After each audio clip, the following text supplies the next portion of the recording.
right, lead heads, welcome back to the Talking Lead Show. This is episode 218. How do you say that in Spanish, Chad? Dos uno ochos? Yep. Is that how that would work? That's exactly how you say it. And that was a proper accent and everything. Thanks, man. I've been working on my inflections. Trying to be... You're such a man of the world. Sensitive to other cultures, so... With my southern twang accent, you know, I know it's tough for some people to understand. But we are back, lead heads, with another episode of Talking Lead, and I hope you caught last week's episode 217, where we were wrapping. Well, we weren't wrapping up. We're going to wrap up our interviews with Flea OA this week, but we had some more interviews from that event, and then this week we're going to continue those and wrap up our interviews with that, because we are headed down to Florida, down to Chad. This is Chad. I didn't introduce you, dude. Chad Enos with Kel-Tec is joining us today. I'm sure everybody recognized the voice. Yeah. Yeah.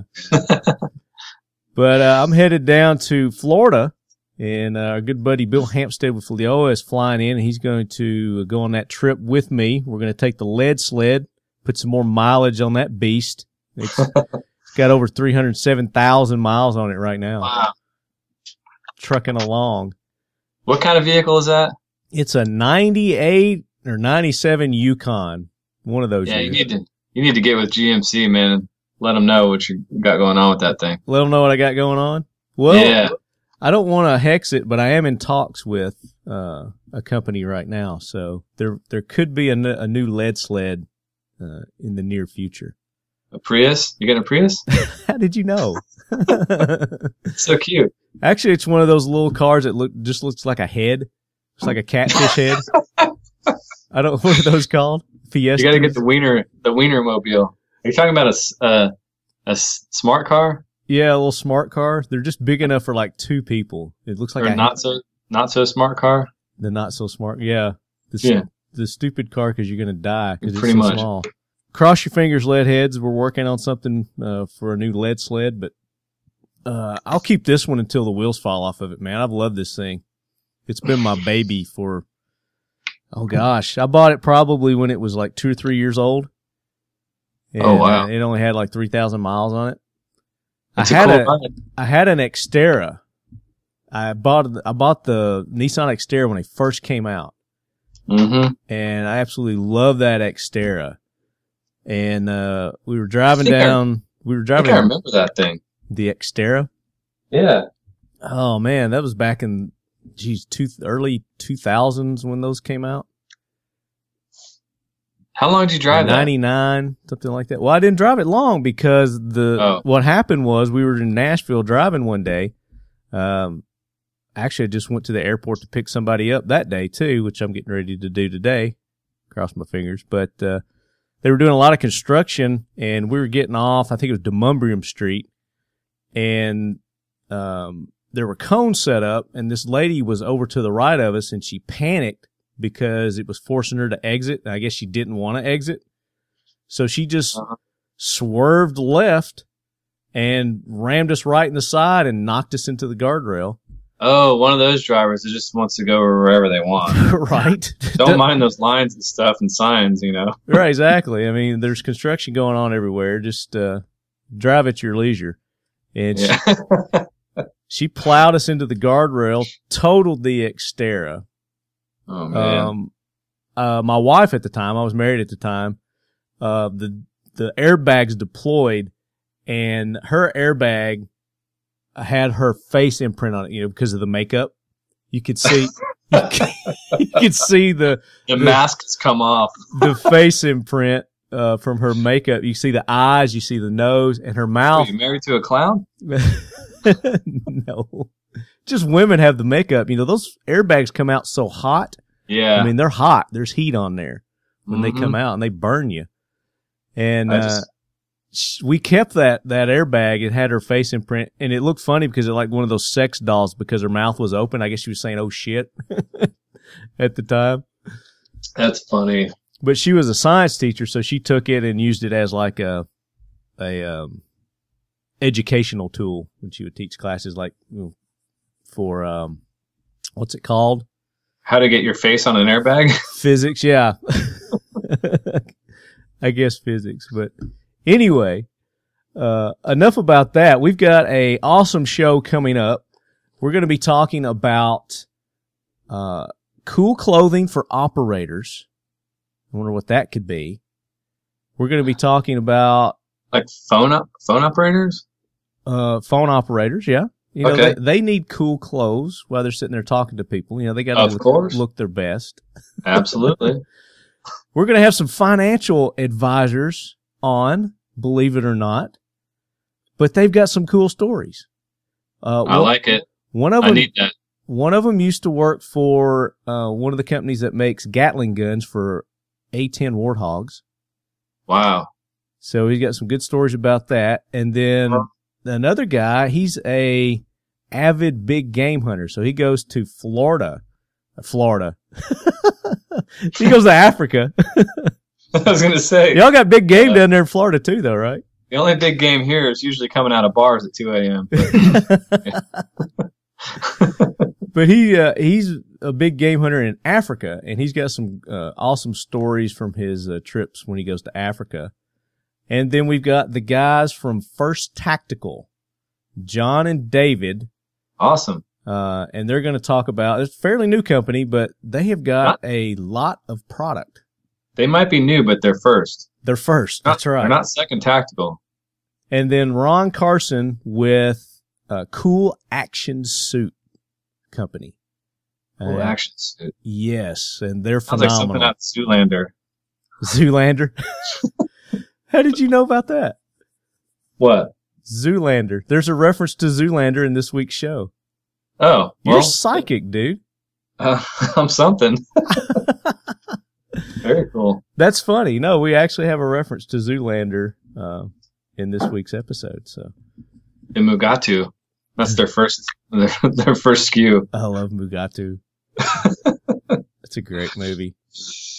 So, but before we get into that, I actually had a pre-show already recorded, but I wanted to redo it because of the events that happened that we found out when we woke up this morning. There's been tragedy happen in Las Vegas over the night, and I just briefly wanted to touch on this because I know what's going to happen. It's going to be, Chad, this is going to be 20 times worse than not Columbine, but the what's the other one, the school shooting that happened. Our first episode of Talking Lead, it just happened. The Newtown, yes. Newtown. It's going to be 20 times worse as far as the media's reaction, the gun grabbers' reaction, the mass hysteria of consumers going out and just buying all the ammo, buying all the guns. In my opinion, you know, again, like you and I said, we're going to try not to speculate on this because everything's new. They're still gathering data. Keyword is try, but yeah. Yeah. But that's what the media is going to do right now. They're going to speculate. They're going to start. Of course. They're going to get bits and pieces of facts, and they're just going to start building stories around that. And you're going to see that those stories are going to change as more and more facts come in. Yeah, and they're going to, and by change, they're just going to get more and more manipulated. Right. To fit their agendas. Right. They never change for the better. Yeah. So there's going to be stories blaming this on Trump. There's going to be stories, type of weapons that were used, the reasons why he was doing it. But give it time and the truth will come out. A good source that we have, which, we're going to try to do a full show on this, as more and more facts come out. But as you know, I'm getting ready to head down to Florida, down to Kel-Tec's neck of the woods. We're going down to Big 3 East, and then we're headed back up to Georgia, and we're going to join Kel-Tec at the Iraq Vet annual YouTube shoot. Yes, it's going to be a good time. But just point in case, don't let this rule your lives. This incident, live your lives normal. As you always have, day to day. Don't be afraid to go to the store. Don't be afraid to go to your concerts. Don't be afraid to go to your ball games, because that's what they're trying to do, is build fear. and distract you from your normal day-to-day lives. That's right. And although in this case, there's not really a whole lot any of us could do if we were at that concert nothing to handle this situation. However, in your everyday life, when you do go out, just make sure you're armed. Make sure you're legally armed to protect yourself and those around you, because there are situations. In fact, almost all of the other mass shootings we've seen in recent history could have been stopped by, a good guy with a gun. So right, always carry. And in this case, I think it's Vegas is a carry state, right? Yeah, their laws are pretty good. Yeah, they're pretty good, but casinos, they're prohibited. No. Concerts like this, they're prohibited. That's and right. Again, I don't think anybody armed at this concert could have made a difference into what happened, because this guy was 32 stories high, at the Bellagio Hotel. Yeah. I mean, it appears that it's premeditated. So, yeah, I mean, this is a fact that having those firearms in that room, or even in the lobby of the hotel to get them to the room, and the ammunition, is against hotel policy, and it may be even against the law in Las Vegas. I don't know the laws there, but I assume that you can't have a firearm in a casino. It's like having one in a bar, Right. But I don't know that the hotel is considered the casino, so that could be two separate. They might consider them two separate. Well, I know that when we go to SHOT Show, and if I have my rifle case with me, they won't allow me to take it to the room. I have to go take it to the vault. Oh, okay. So, yeah. And probably for this very reason. Right. Exactly. So what I'm hearing right now is that maybe this guy has been there for several days and accumulating the weapons while he was there. Right. But again, it's speculation. I don't know. Well, to get 10 long guns into a hotel room, like I said, I mean, we go to SHOT Show every year, and I do bring firearms for the range day, which is pre-show. So we have the media day before the show. Right. And some of those firearms I like to show off in the booth. So what we do is we pull the firing pins out of them, and we put them in the case out at media day, and then I bring them back to the hotel in my rifle case. And my rifle case is pretty substantial size case, and I can get probably 3 long guns in there and maybe 3 or 4 handguns in there, and then by that point it's almost too heavy to even carry it. Right. So they confirmed they did have at least 10 rifles, and so in order for him to get 10 rifles up to that hotel room, that was multiple trips, and probably he had those. He didn't have them obviously in a rifle case, because they're really good at stopping people, when they see that kind of thing. So he had them in some sort of luggage that, didn't catch anybody's attention. So he had them broken down or something. Again, we don't know what kind of rifles that he had, but from the audio from this thing, the videos that have been posted, I don't think there's any doubt that he had a fully automatic something. Well, if it was actual full auto, to me, it definitely didn't sound like something 223. It sounded something heavier. Mm-hmm. It was a very slow rate of fire. So if it's a full auto sear in the videos that I heard, that may have been, and again, this is speculation, but it may have been like a bump fire type trigger or bump fire stock. Because they tend to have a slower rate of fire. But like I said, if it was actual full auto sear, to me, it almost sounded like something along the lines of an AK, an AK variant. Interesting. Or maybe even like an older, surplus machine gun or something like that. Yeah. So that's interesting that you bring up the bump fire. I hadn't even thought about that, but yeah, that actually could be plausible. Yeah. Good point. See, again, I mean, and the other thing too is badasseriness, Chad, bringing the perspectives that, not as normal people would think about. I also took a look at the distance from the 32nd floor to the actual music venue, and it's quite a ways. It's not something that was right below his room. Yeah. It was across the strip, and it was also diagonal. And I mean, I have no idea of judging how far it was, but from what I can see, if it were a 223, 223 like an AR-15 type rifle, because there's a bunch of different variants. That's always the one that gets attacked, of course. But that would just, I'm not too sure about the like a bullet traveling that distance. I mean, the guy killed 50 people, and we don't know how many he actually injured with it's up to rounds. Over 400 right now is what it says. But again, that could be people getting trampled and. Exactly. That's everybody that's went to talk to EMS and reported any sort of an injury, concussion, it could be anything. So it doesn't mean those people are actually hit. Let's hope that's the case, because nobody, we really don't want to hear about any more people dying in the hospital from gunshot wounds. 50s, one's too many. Yeah. But so anyway, but yeah, as far as like caliber and things like that and what was used, that's all going to be complete speculation until that. Well, I've heard from a couple of sources on the news that I've been listening to, 300 plus yards at least. Right. Okay. Yeah, it looked like a pretty good distance. Yeah, but again, at that height, just spraying them out there, letting them fall where they lay. Yeah, and you could tell that's exactly what he was doing, because what you're hearing mostly, or you're hearing two sounds in the video. You're hearing bullet crack, which is that real thin, high-pitched noise, and then that low, muffled kind of shot. That's the muzzle blast. So you can hear you can hear the muzzle blast is steady. It's the same sound, but that high-pitched pop, which is the bullet crack going through the air, you can hear it moving. So it's kind of going away and then it's coming back, which means he was panning back and forth with the muzzle, just spraying and praying pretty much. Yeah, he was just fanning it. Well, I should say spraying. I doubt he was praying. No doubt. Yeah. Yeah. No doubt. So, I mean, again, the motives are unclear. It's under investigation. Not going to speculate, but I guess they have confirmed that the guy was a 64-year-old white male. Mm-hmm. But other than that, I mean, they've got a name. I'm not going to say his name. Don't want to give him any kind of coverage at all, but they have identified the shooter, and supposedly he took his own life before. And again, the SWAT, the police there, in them being if you've never been to Vegas, I mean, it's just pandemonium anyway.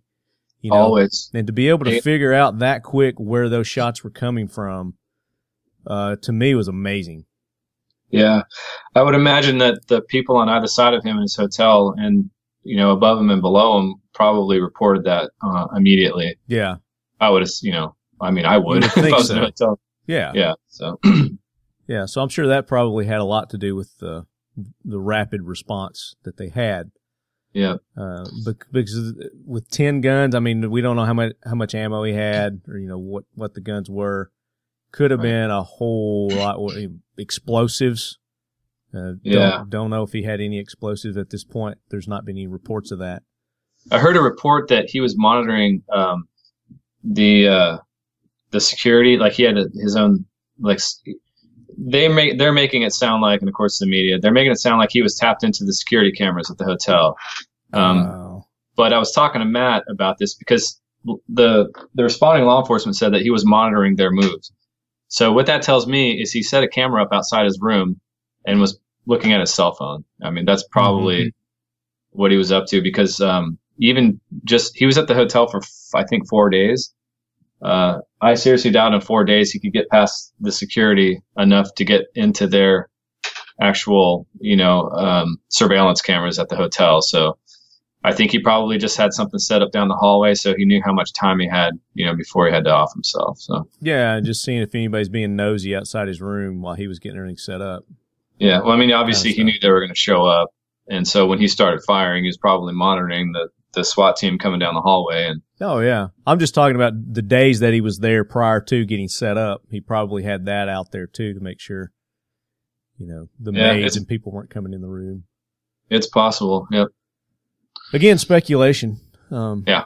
But it's confirmed that he had some sort of his own surveillance going on. So. Yeah. But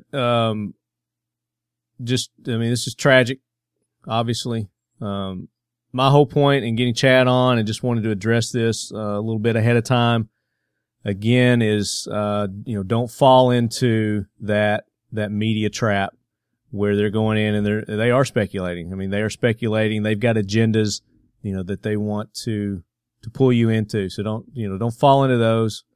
Take all the facts, come up with your own, synopsis, critically think about this. Yeah, and on the other side of that, I mean, we always assume liberal media is what we're talking about here. No, but I'd also like too.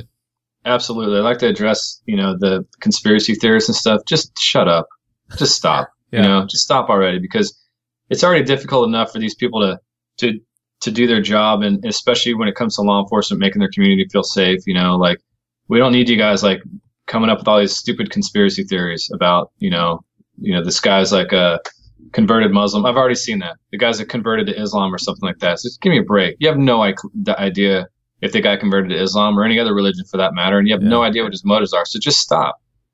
Exactly. Yeah. And they're out there too. I mean, there's people on both sides of it. You got the left and the right. They're going to be putting their own spin on this because they both, everybody's got agendas. Yep. Other than us. Yeah. Our agenda is just to try to, make everything even keel. I can guarantee you one thing about that guy, and it's not speculation, and the fact that he's mentally ill. He was mentally ill, and that goes for terrorists abroad. Doesn't matter, what country they're in or what religion, they follow, or if they don't follow any religion at all, and it doesn't matter where they are and what ground they're on. You open fire on people, there's something wrong with you. Innocent, civilians, there's definitely something mentally wrong with you. That's right. Whether you've got a brain defect or you've been brainwashed.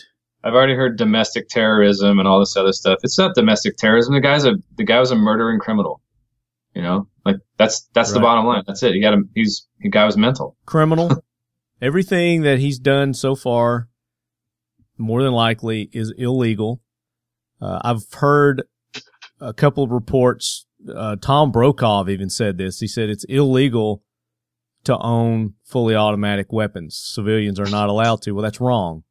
That is wrong. That is completely false. It is legal if you go through the proper channels to be able to legally own a fully automatic firearm. That's right. But the way that he used it was criminal and illegal.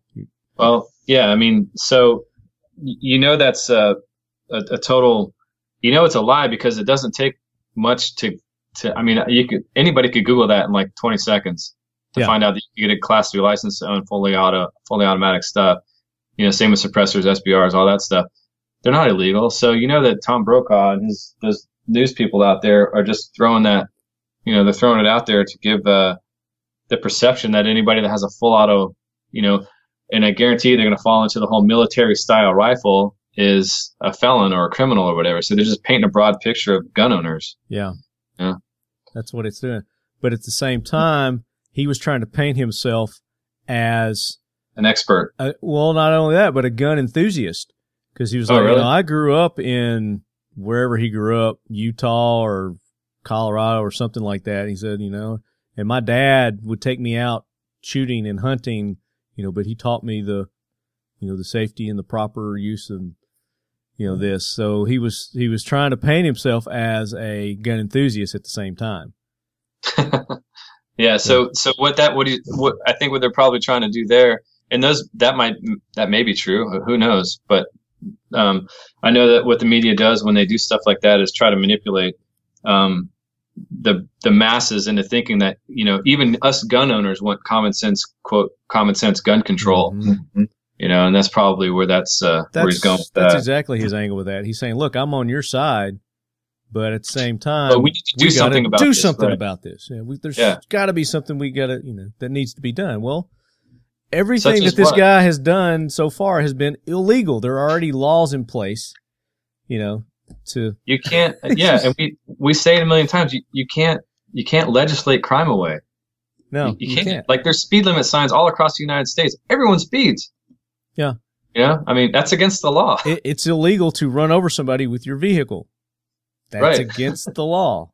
And I almost got run over Wednesday morning. Oh my gosh! Were you at a protest? No, I was parked at not parked, but I was stopped at a light, and some guy was speeding down my street and freaking totaled my truck, ran right into me. Oh, are you serious? You got hit? Yeah. You all right, man? Yeah, just a little. My back's a little messed up, but I'll be all right. Yeah, it hit me going 40-something miles an hour. I got a great masseuse here in Murfreesboro. You need to come up. And I've had hip problems for I don't know, months. And I went and got a massage from this chick, and it all went away. Except it all went up into my neck now. So she's gonna have to rub your neck and push it all back down. Right, just push it out. I don't know. She was working it. She got it out of the hip, but it's displaced, I guess. But that's neither here nor there. So our point, with this is, don't jump on the bandwagon. These initial reports, just, take it in a little bit at a time, and then, start forming your own opinion, critically think, look at the different sources, watch CNN, watch Fox, watch all the different, news channels, the different sides. Yeah. Because everybody's going to have a little different take on it. And then, of course, listen to Talking Lead. Absolutely. And the thing is, at the end of the day, it's a complete, it's another terrible tragedy, and unfortunately this is becoming, and the media is obviously is a huge part of this, but it's just become entertainment anymore. I mean, it's like everyone's clamoring to this thing. Well, that was another thing that I take issue with, is that they are making this sound like this is just common now. This is every day. We should expect this. They're automatically giving into that. I heard that on several of the newscasts. They're like, oh, well, unfortunately, this is just our the way of life now. This happens every day. Mass shootings happen every day now. They do? Well, according to them, if there's more than 4 victims, I think is what constitutes the definition of a mass shooting. Yeah, well, we're gonna go back to the same argument that this happens every day. It does happen every day in Chicago, but nobody cares. Nobody cares about that. Right. And Baltimore, and DC, parts of Miami and DC. Yeah, it's that's mostly gang affiliated, gang related, or whatever. But last time I checked, gang members and the people that they shoot are still people. Right. But they don't cover that. They don't cover cancer. They don't cover death by motor vehicle or smoking or any of those other things. Like, anytime it's a firearm, it's newsworthy, and it's newsworthy for months, actually years. This will be years. This one will be years. Yep. And I cringe to think the aftermath of this. So that's why we as Second Amendment proponents, have to get on top of this right now. Contact your local, your state and federal senators. Go ahead. Start locally and go all the way up. Start locally, and go all the way up and say, look, you guys can't give into this. You can't cave. You got to stand your ground. Laws are in place already. If there was more enforcement of these laws, then everybody would be a lot better off. But again, you can't. This is something that could not have been prevented. I mean, there are so many different factors that. Well, obviously, it couldn't be prevented with laws. Right. Like you mentioned at the top. All the laws are in place that should have prevented this already. That's right. Yeah. The security at the hotel, was in place. It's crazy. I mean, even at the concert, they were patting people down, making sure nobody was, armed there. So so basically, this is another incident of just unarmed people sitting in a fishbowl. Like I said, in the beginning, like there's nothing that anybody at that concert could do unless you just so happen to bring your 700 to the concert, for counter sniper stuff. But right. So it's silly to think that anybody could have returned fire from that, even law enforcement from their vantage point down there. I mean, that would you can't lay suppressive fire on a hotel. I'm sorry, but we're not in Afghanistan. Yeah. So there's nothing anybody could do about that. What you're going to see is a lot of hindsight. Right. What shoulda, coulda have happened. Yeah. That's what you're going to see right now, a lot of hindsight. The problem is, you would think in Vegas, and this kind of goes back to a little bit goes back to, law enforcement budgets and things of that nature. Like, we really need to have, especially in cities like this, in particular, in Vegas in particular, where they've got counter sniper teams for events like this, and I think I saw one of your friends mention something about that, but I've always thought that. I mean, they do it in sporting events all the time, or if dignitaries are coming through town, like, they do all that stuff. And I don't see why these people, are lacking any sort of protection. Would it have stopped that guy from doing that? Probably not, but at least they'd have some guys return fire really quickly, and it may have made him, think twice or go ahead and take himself out. Or even the people in the hotel, Chad, that were adjacent to him that heard this. I mean, if they were armed, that could have made a difference. Yeah, but again, if they were armed, they would be illegally armed. Well, again, I'm saying if their rules and laws were different, as far as these gun-free zones, then could have been. It's true. But I mean, even hotel security may have been able to respond faster. You're right. There's a lot speculating. Well, there's a lot of what ifs and a lot of things, but those are all things that, they're legitimate ideas or legitimate concerns that, law enforcement and I'm sure hotel security staff, they're going to have to look at all that stuff. Well, I can tell you one good thing that's going to come out of this is it's going to force them to reevaluate their security measures and how they will deal with their security in the future. So absolutely, and it always goes back to if you're not going to let the people protect themselves, then you need to offer them protection. That's what we do with our politicians. Exactly. And dignitaries, celebrities. So, exactly. Yeah. Anyway, it's super sad, and all of us here at Kel-Tec are taken aback by this, and our hearts definitely go out to all the victims' families and stuff. I think what you're going to see is that this is, it happened in Vegas, but this is a nationwide event because I guarantee you people came from all over the nation that were at that concert. Absolutely. Probably the world. Yeah. There was a lot of people there, and it's Vegas, so it's a melting pot. So it's very, very unfortunate, and it hurts, and not just from a Second Amendment perspective. I mean, the priority is just people were killed. Over 50 people were killed, and a lot more injured. And we really, we're just praying that nobody else dies in the hospital room. Our hearts really just go out to those people. I can't imagine if my kid was at that concert. She loves country music, and Tia, I mean, she's huge into country music. This would have been something she'd have been all about, doing, her and her daughter. Yeah. So one thing that people can do, Chad, and this is something that we talked about in last episode with our interviews, and this episode we touch on it also, is, again, the likelihood that you're going to need medical skills versus your handgun skills. And this is one of the instances far outweigh. Get your medical training. Learn how to treat wounds and, carry your medical supplies with you. There are nice compact, you can carry on your ankle now that, you could save somebody's life for just such an incident that happened here.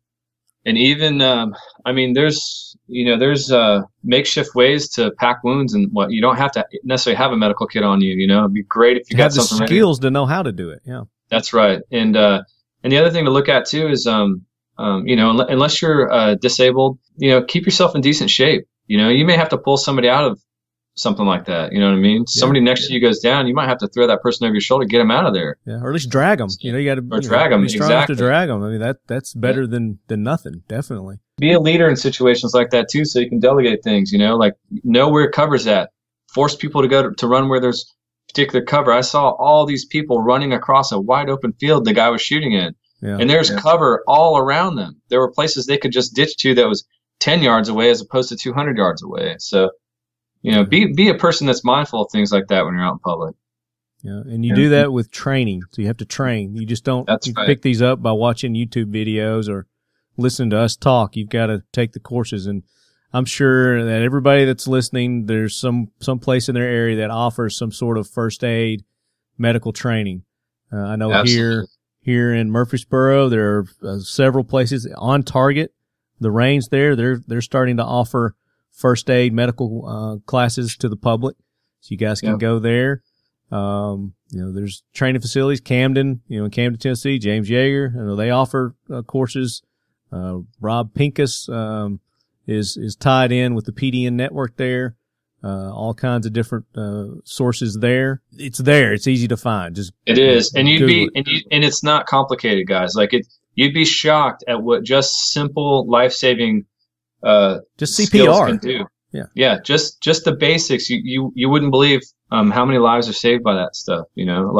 I've talked to combat veterans, from 7th group Delta guys, that to save a buddy's life that's been hit, I mean, just freaking pack the wound, pack it, stop the bleeding. That's the number one thing, is to stop bleeding. Fill it with dirt, pack it with mud, whatever they can, they've got handy. Rip your t-shirt, whatever you got. Exactly. Just stop that bleeding. And then, like I said, be able to delegate to people, you come here, grab his feet, whatever it takes. But you just got to be able to have that mindset. And like you said, taking those training classes really puts you in, it gives you that perspective and puts you in that mindset. And these aren't difficult things to learn. So don't be scared by that part of it. Just be open-minded and go in there and take some classes. Absolutely. And I want to get it back on the physical fitness training there. It looks like Kel-Tec may have opened up a gym or something there. I mean, you guys are buff. Look at Matt over there, man. Look at the guns. Been working out. Yeah, look at him, baby. Watch out, the cannons there. Chad, yeah, I mean, you've been hitting it quite a while now. I've seen some pictures of you on there. What are you doing competitions now? No, I had a little bit, yeah. Do they do bodybuilding competitions at 3 guns now? Is that part of the 3 gun? It's what do you call it? Is that physique bikini modeling? I'm working on that a little bit. Physique modeling, yeah. Yeah. No, y'all are looking good though, man. I can tell y'all been hitting it. I've been out of the gym for a while, but starting back today, and then starting Wednesday, I think I'm going to do this. It's not CrossFit, so don't start hate. But it's like Garcia's not got you into that? No. He's like nationally ranked now in CrossFitters. Did he tell you that? He told me that. Yeah, he told you that. Yeah, it was like 3,000 something. Yeah. No, he's doing good, man. He looks good. I'm glad he's doing that. He used to be a power lifter. That's where he started a long time ago. Really? I did not know that. Yeah. He used to be one of those freaking guys that would hoist up a lot of weight. Okay, I didn't know that about him. Back in his day when he was I've seen pictures of him when he was a county sheriff, and he was big. He's a big dude back up, huh? Yeah. Cool. So what is it you're doing? It's not cross training. So what is it? No, it's. I guess it's the only reason I say CrossFit is the only thing I know that's, like there's CrossFit and there's bodybuilding. Those seem to be the only two schools, but I know there's a lot of other stuff out there. But so I guess it's kind of like Tough Mudder stuff without the mud. Like it's like indoor Tough Mudder. I don't know, but so like obstacle courses and stuff. Yeah, like obstacle stuff and a lot of body weight. Just tons of cardio, basically. I think that's CrossFit. I think that's what that is. CrossFit. Everybody that does CrossFit ends up quitting because they injure themselves. Like it just doesn't seem like because CrossFit. They're doing like 6,000 reps. Yeah, you're not meant to do that. No. Yeah. Well, I just got back myself about a week and a half ago. I took about 3 months off. Dude, I was getting portly. I was getting chunky. So you got a sunburn. Where'd that come from? I think that's just my blood pressure from where I've been fat. I think that's what it is. But yeah, so I'm back in and getting back on my normal routine. I had to take off because my hip was just jacked up. It was killing me. So I had to let it heal. I mean, I know I took that strength training with Matt Reynolds, former strongman, and he's like, you got to work through the injuries, but dude, I couldn't move. Yeah. So I've heard that before. Yeah, I had to let it heal. Got better, and I'm back in it now, and feeling good. Good, man. Feeling good.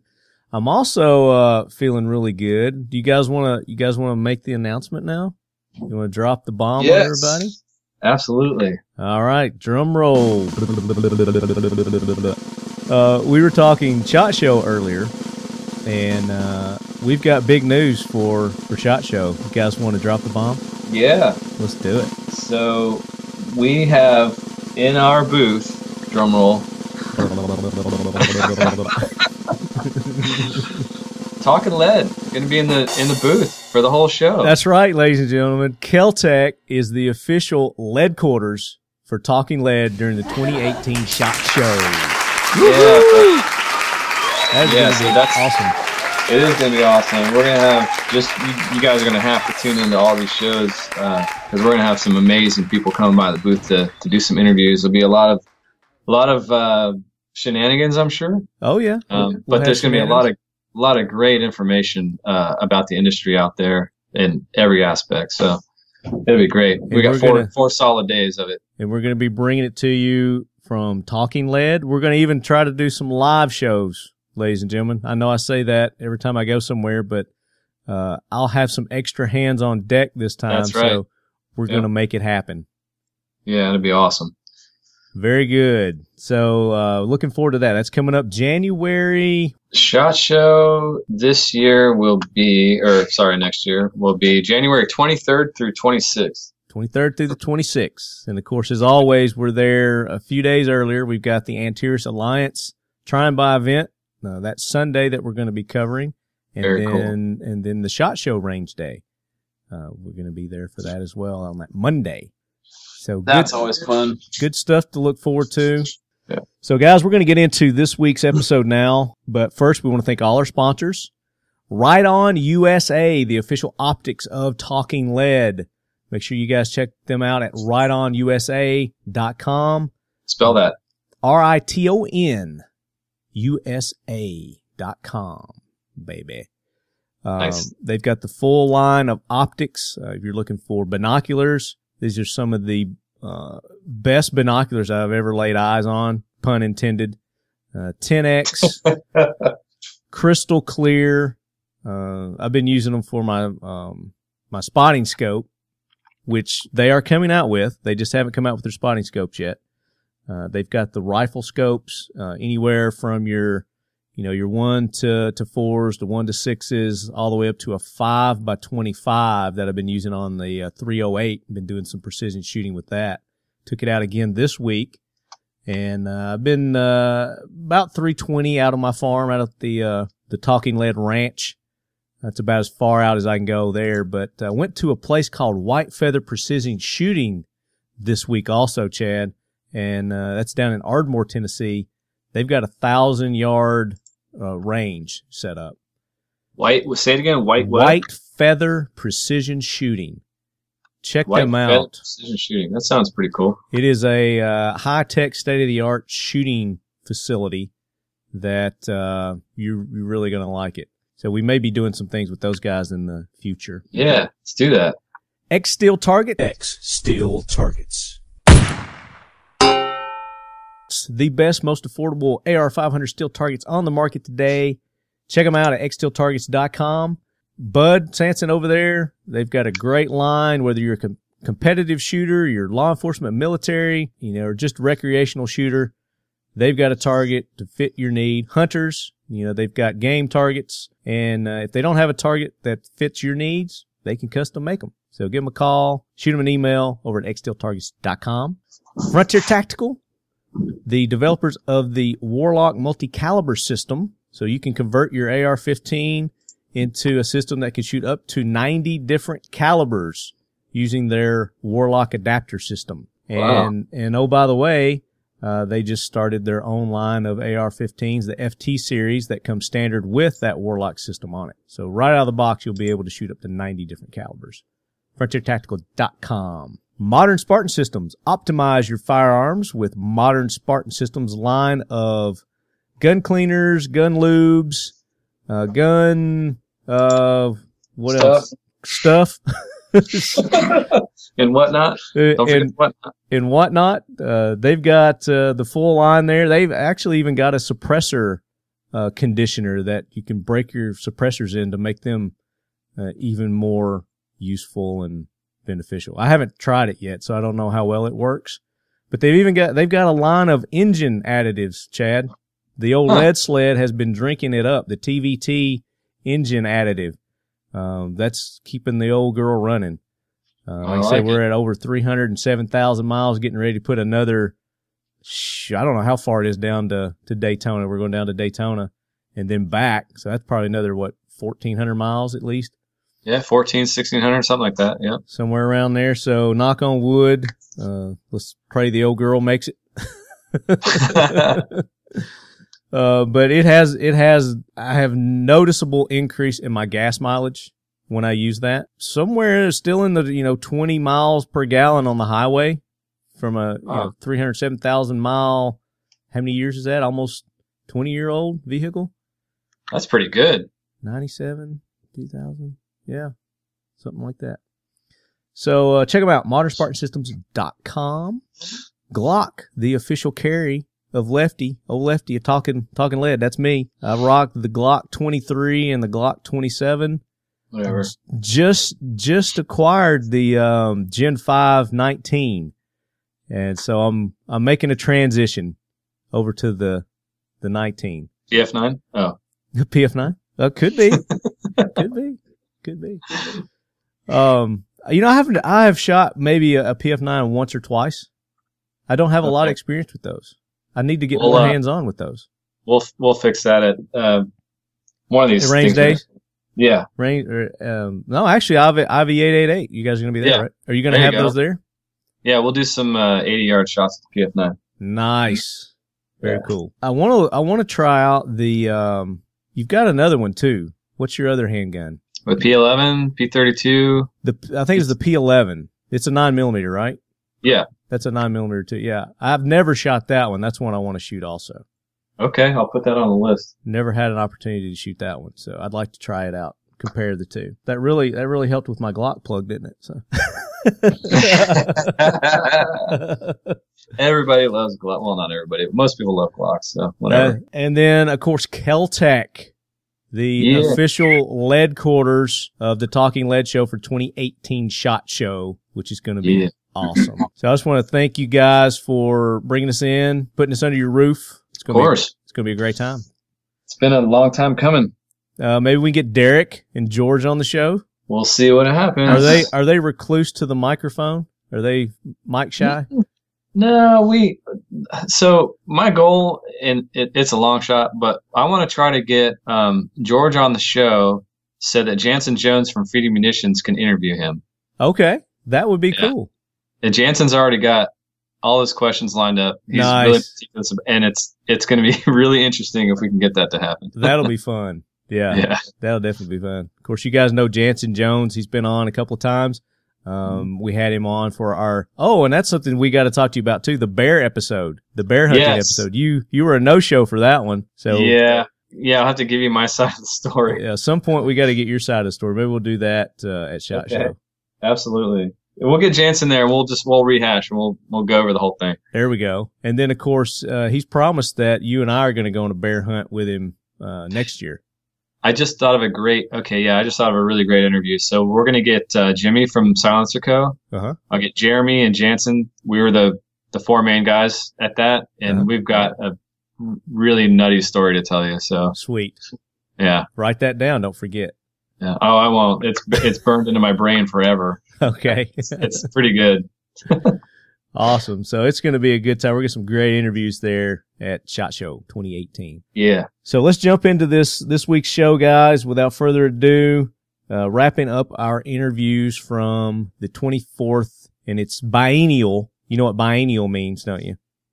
It's two of something. Every other year. We were trying to figure that out when they have this every other year. Every 2 years they have this event.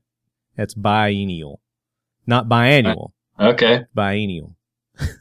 Right.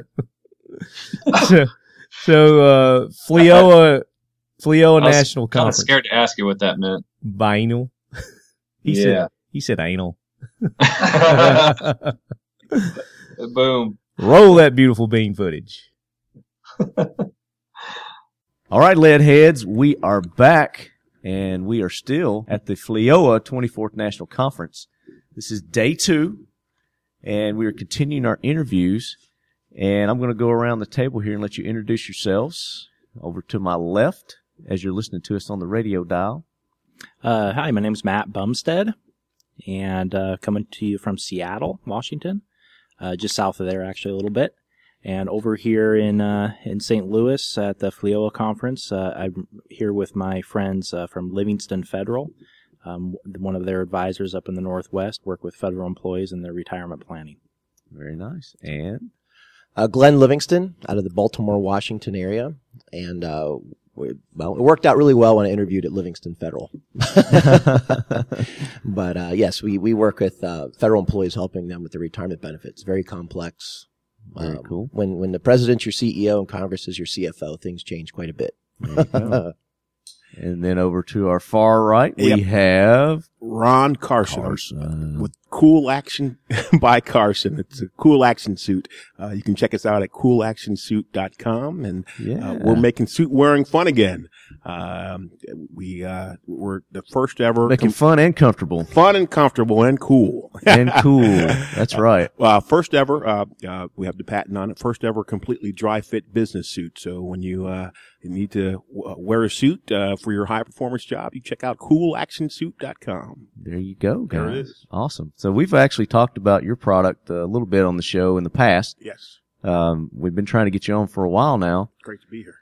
I'm excited to try out your suits, man. I can't wait. They're gonna be awesome. So you're making them out of the material that a lot of the athletic clothes are made out of. Absolutely. Right? They're completely dry fit material. So the same material you'll see in an Under Armour suit or in an Under Armour product, the material that you work out in, Nike dry fit. We can't call it dry fit. Nike has the market on that, but it's moisture wicking. Moisture wicking.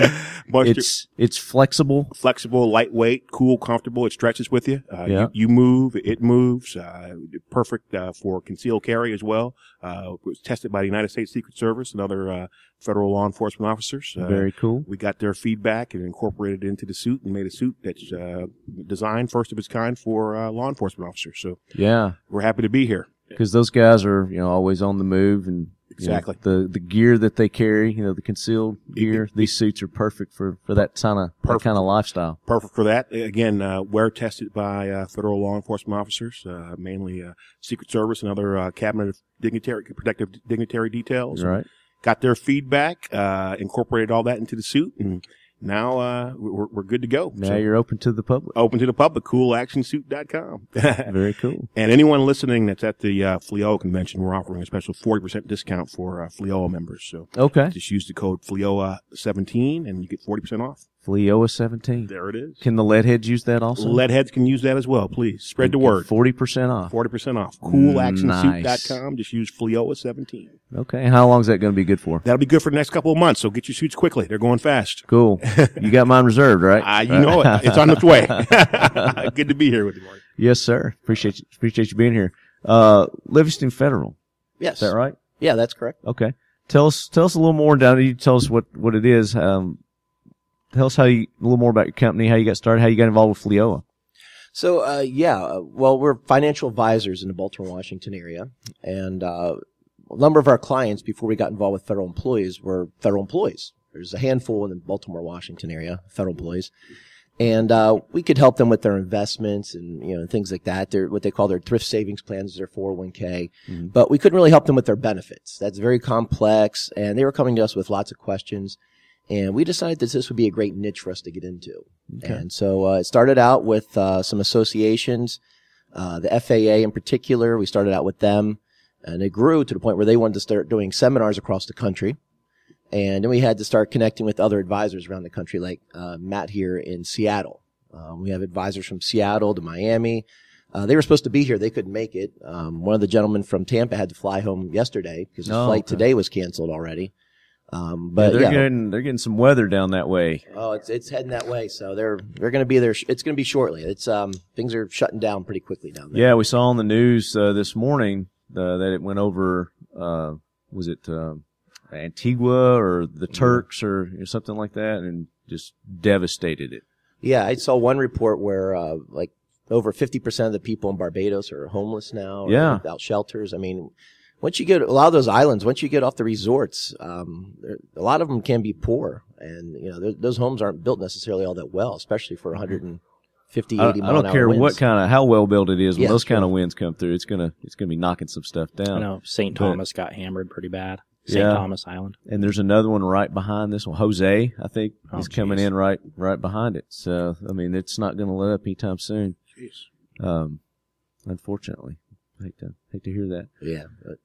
So that's kind of how we got started in it, and it's grown. And then we got involved with Flea OA through, it's all who you know, so through some mutual friends and connections. And we've been involved with them for several years now, and helping federal law enforcement officers with their benefits. Theirs are different than most federal employees, different rules, and just that's what makes it so complex. And we offer a lot of free services and a lot of free retirement planning. And they're forced out. Most of them are forced out, especially if you're under the law enforcement benefits. You're forced out at 57. So being forced to retire at 57 takes a lot of planning. You can't just wing it and hope it works out. Yeah.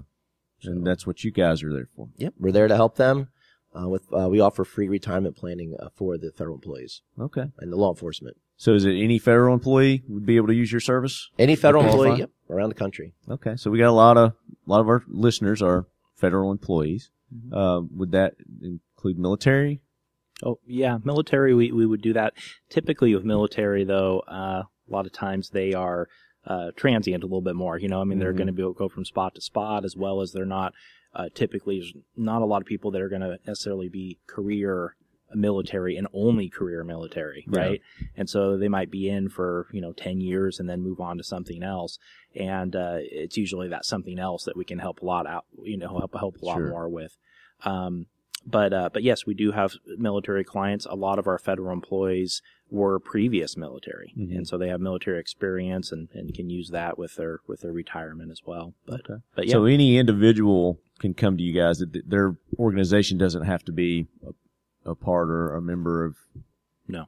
Okay. No, we just love to work with Flea OA though, and the agencies within Flea OA because we feel like those are our national heroes, I mean, along with our military as absolutely. well. Yeah. And we just love working with law enforcement because, they have so many awesome stories, unique stories to share, and we're going to hear those experiences tonight at the dinner, about some of those members around the country. Yeah. And looking forward pretty cool. to that. Yeah, pretty cool. Fun. Yeah, the dinner's going to be awesome tonight. One of the best things we've gotten to do with Flea OA is me and my business partner, Michael Livingston, is we get to go to the National Memorial, the Law Enforcement Memorial, the dinner they have, and hearing the stories every year of the Police Week, they call Police it? Week, yeah. And then the culmination of Police Week is the memorial, dinner, and some celebrities come in from law enforcement world and things. But it's absolutely just moving hearing the stories of the fallen officers, the people that gave everything, and it really brings it home.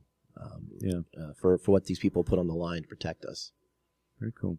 Yeah, no, I totally agree. And when we, Cool Action Suit is a strategic partner with Flea OA, and one of the things that we wanted to do with our partnership is to give back. So every suit that is sold, Cool Action Suit, you can purchase it again at coolactionsuit.com. Every suit that's sold, we donated $20 back to Flea OA to be donated to fallen officers. So I couldn't agree with you more on that. Very cool. Very cool. So we got the big dinner tonight. Where are you guys headed after this? You got any more events that you're going to be attending coming up? Well, let's see. We're both heading back home, but coming up in October, we have the FAA Managers Association. So we're going to work with FAA. So you guys probably travel around all over the United States to different events and. Yeah, so we work with a number of associations, and we also provide seminars for a number of agencies as well. Okay. So HHS, FAA, we've done some stuff for DOD and Department of Energy and different things like that, Department of Transportation. But Flea OA is one of our biggest folks that we sponsor. They're a huge organization, and they're all over the country. Right. And it's extremely spread out. I mean, it's not just in major cities. I mean, you can get folks, in the middle of Montana. I just met a gentleman the other day from Montana here. So they're from all over, yeah. It is. People from all over the country here. Yeah, and for me personally, I cover the Northwest region, so Washington, Oregon, Idaho, Montana, Colorado, and Alaska and Hawaii. So it's a get around. It's a pretty big area. You definitely get around. I know the agency FAA, they wanted me to come out to Honolulu, coming up here, and Maui and the Big Island. And you hate that, don't you? That's tough work. That's tough, right? Yeah. And I'm like, wow, yeah, it's an expensive flight, but other than that, it's pretty awesome. If they want you to come out, you got to come out. Yeah. Duty calls. But the thing is, they just said, well, would you mind going to Samoa and to Guam? And I'm like, man, I don't know. I don't know. Don't know about that. I know it's a flight. I could do Hawaii. So how do people get in touch with you? The best way is through our website, and that is www.livingstonfederal.com. Okay. So Livingston is Livingston federal.com, and they can reach us through that. That's as simple as any way. There's ways to connect with us. You can read more about us. But yeah, So we're here to help people. The fact that your last name is Livingston. Oh, that's why it worked out well when I interviewed. My uncle started the company 31 years ago now, so I've been in the business since 2002. Okay. So I'm a recovering mechanical engineer. Recovery. You never fully get over that, so I'm a numbers guy. So what did you do prior with your mechanical engineering? Well, actually, it was interesting. My first job out of University of Maryland was in Burlington, Vermont, working on Gatling guns. Really? Yeah, the big 30 millimeter and 20 millimeter cans that shoot 6,000 rounds a minute. The Goalkeeper, and it was a lot of fun. They had a huge 11,000 acre range out in Jericho, Vermont, and it was fantastic. It was as a young mechanical engineer, it was a dream come true. No doubt, man. And I did that for years, and then I left to go get into commercial electronics because that's where the money was in the late 90s, and well, that was incredibly boring, but the money was better. Sure. Yeah.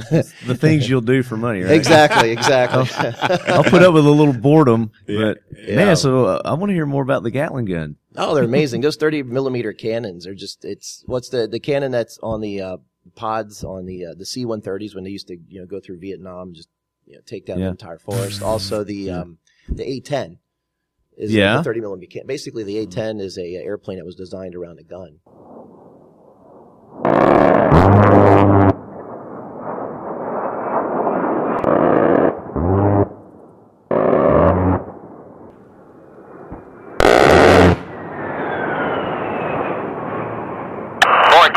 Good hit. And that was cool because my dad actually worked on the A-10 in the 80s, and then I come along, years later and work on the 30 millimeter cannon, and then the 20 millimeter cannons go on the airplanes, and they go on the ships to protect. So they're close in range. So when a plane gets too close, if you're on a ship, you can't use missiles on that. Mm-hmm. So you have to have these. That's why they shoot 6,000 rounds a minute. Is that you shoot a short burst, you do a split-second burst, but the plane's flying 400 miles an hour, so these bullets are spread out. Yeah. So you're trying to get a tight grouping. Now, did you ever get a chance to shoot them? Oh yeah. Okay. In fact, one of the coolest things I got to do was we had to do test to failure. So we basically fired these things, and then eventually the barrels would glow and melt. And so you had to test it to failure, just to make sure. Try to destroy it. Try to destroy it. So how many rounds before one actually just melted? Oh man, that was a long time ago. I don't, you know what? I don't remember now. That's a long time ago. I did that in the late 90s. So. Oh, it was before cell phones, so you weren't like taking selfies. Yeah, exactly. Oh my goodness. The glowing gun. Did it take a couple minutes though? Maybe. Yeah, well, no, it didn't even take. I don't even think it took a minute. It just was. Really? They shoot 6,000 rounds a minute, but you don't ever shoot 6,000 rounds. The speed is all about trying to hit something going sideways at 400 miles an hour. So it's a bzz, bzz kind of a. What do they cool them with? It's just air cooled. Yeah, just air cooled. It's air cooled, but they're not meant to just. It's a quick burst. Yeah, and you're trying to get 50 rounds that real tight, but you're trying to chase something. Is that like 50 rounds, just one little pull, and that's like 50 rounds? Yeah, it's that rounds, quick. So just like that. It was cool. I got to work on the F-22. The F-35 was just coming out, so it was fun. It was a fun time. Interesting. I missed that a lot. Yeah, it's very cool. And it was one of the bullets in the for the tank buster, the A-10. It was interesting. They had little tiny like darts inside the bullet. And that's actually what would blow up or kill the tank. Isn't so much the bullet itself, but inside the bullet was those little darts, like magnesium, tungsten. They're like a tungsten carbide, ultra strong, and it would just melt through the armor and burn right through it, like flechettes. They just.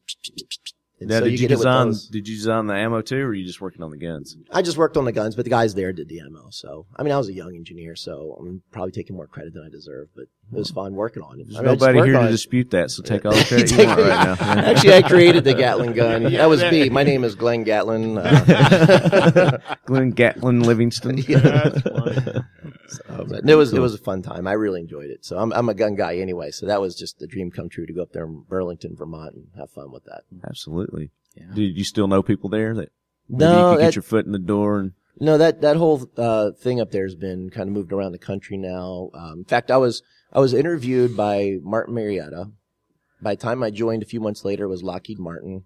And by the time I left, it was General Dynamics. Okay. And then so General Dynamics, I'm not sure how much really still exists there. They still do stuff at the range, but a lot of the stuff has kind of been moved elsewhere. I noticed most of my friends, they're in other places now. Yeah. Other things. So It's fun going back. That'd be cool. That'd be cool if you could just kind of go see what they're working on nowadays. Yeah, it was great. Interesting.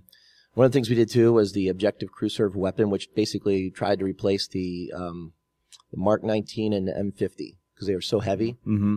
So try to get those down below 40 pounds or so.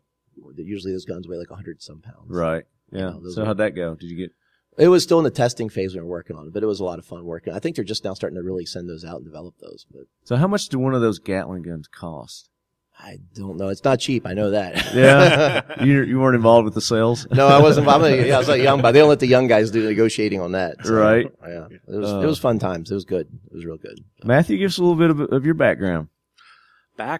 Well, I right out in high school, my dad was part owner of a fishing lodge up in Alaska. Mm-hmm. So you were telling me some interesting hunting stories the other day. If I could be full-time hunter and fisherman, that's what I would do. Well, it sounds like it on some of these trips you're telling me about. Yeah, I love it. And that every free time I get, I'm either hunting with my dad or my son or fishing with someone or something like that. But I was a fishing guide up in Alaska for a couple seasons during my high school years and just graduating high school. Fly fishing guide up there in southwest Alaska, up by Bristol Bay area. Loved it. Nice. It. It was a great time. I'd still be doing it if it was good for the family life, but sure. not real good. Not real good family life that way. I served a 2-year church mission over in southern Germany. Was over there for a couple years. Came back, got my college degree in finance, and I've been a financial advisor, independent financial advisor ever since. Yeah, financial advisor, hunter. That's right. Sounds like a TV show. Right? I love shooting. I love hunting. What's your favorite rifle? Your favorite round to shoot for hunting? Well, actually, I would say my favorite round to shoot for hunting is probably a 12-gauge shotgun round. 12-gauge shotgun. Yeah, because I bird hunting is Okay. I love bird hunting. And I would do that all the time. My son is a competitive shooter. He's a 14-year-old, well, 15 now, mm-hmm. but he clay shooting. Yep, all clay shooting, sporting clay, skeet trap, everything. And awesome. This last year, we were down in Tucson at a competitive shoot, and he took third in an event, got a bronze medal for third nationals. Congratulations! So it was really cool. He can outshoot. He's an up and comer. Yeah, I guess I shouldn't say this on here because people will hear it, but he's a better shooter than I am now. It's recorded now. I know, but he'll play this back over and over. I know and over exactly. I did beat him the other day though when we went shooting, but that's one thing I love. Outside of that, as far as big game hunting is concerned, I would say probably my favorite round would be like a .338. Probably is mm-hmm. my favorite round to shoot with. It's big enough with the animals I hunt, big enough to take down any of the major animals and not have to worry about whether or not they're going to get back up. Right. You know? So tell us about one of your most memorable hunts. Probably the most memorable hunt I had was just this last year, I would say. Mm-hmm. Where was that? That was Namibia. We went over to Namibia. And we spent part of our time in South Africa. I went with my dad, my nephew, and my son. Nice family trip. It was the boys trip of a lifetime. lifetime. Envious of that, yeah. Right. Yeah. One of my dad's dreams has always been to get a Cape buffalo. Yeah. And that we've never hunted a part of the Big Five before over there in Africa, and we said, you know what, let's do it. And so he got permission from my mom, and he got the kitchen pass. He did. He got the pass, and so we went over there and. We hunted first for a Cape buffalo in South Africa. Both he and I both got our Cape buffalo. Extremely tough animals. So you got two of them. I was amazed at how strong they are. I shot a 416 actually. They're huge beast. Yep. They're ginormous. It took me 9 shots. Are you serious? 416 for my first buffalo. Yep. Wow. I shot him once. He ran about a mile. We tracked him. He was laying down. I shot him 2 more times, and then he ran another. He ran through the woods another 7 miles. Oh my gosh! Through the jungle, and we tracked him, and it was so. I mean, all of us are dehydrated, and it was quite the hunt. And then we finally cornered him and finished him off. But and you're using a 416 on that, you said? Yeah, 416, and the other guys were using 375s. Shots. I mean, wow. and they were all good tough shots. Animal. They were all right in the vitals. They are just tough animals. And so we got our buffaloes there, and then we headed over to Namibia after that, and was very impressed with that country. It's an amazing country. Nice people. It was clean. It was They were very friendly, Were very they? accepting. Yeah. Hospitality was great. Their number one revenue source for the country is hunting, actually. Yeah. Not just Well, that would tourism. make sense that they'd want to treat the hunters nice, They treat them really well. Yeah. And amazing country. And we got the rest of our animals over in that area. And so it was Cool. yeah, we ended up helping the ranchers with some culling, doing some management animals and things like that. Right. But, so we ended up, between the four of us hunting, I think we killed about 24 animals Okay. altogether. About 7 or 8 of those were management animals. Now you're saying, didn't your son, you were telling me, you showed me a picture of one of his shots. Yeah, he spoiled brat. Uh. He had a couple animals that were just unbelievable trophies.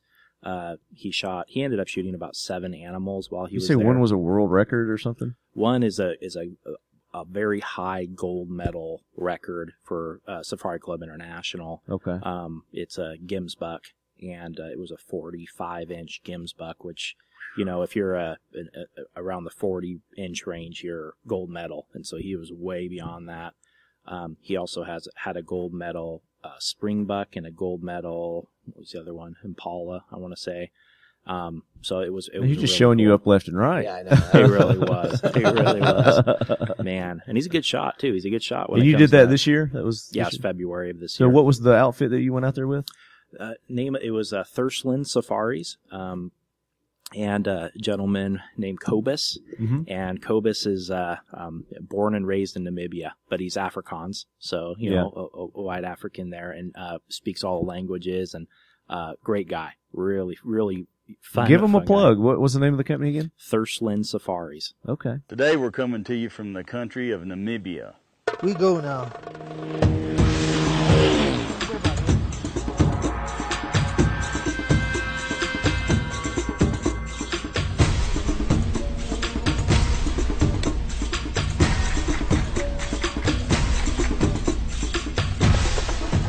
I'm going to introduce you to a man named Kobus Honeyball. Hello, I'm here. He's the owner and operator of Thursland Safaris.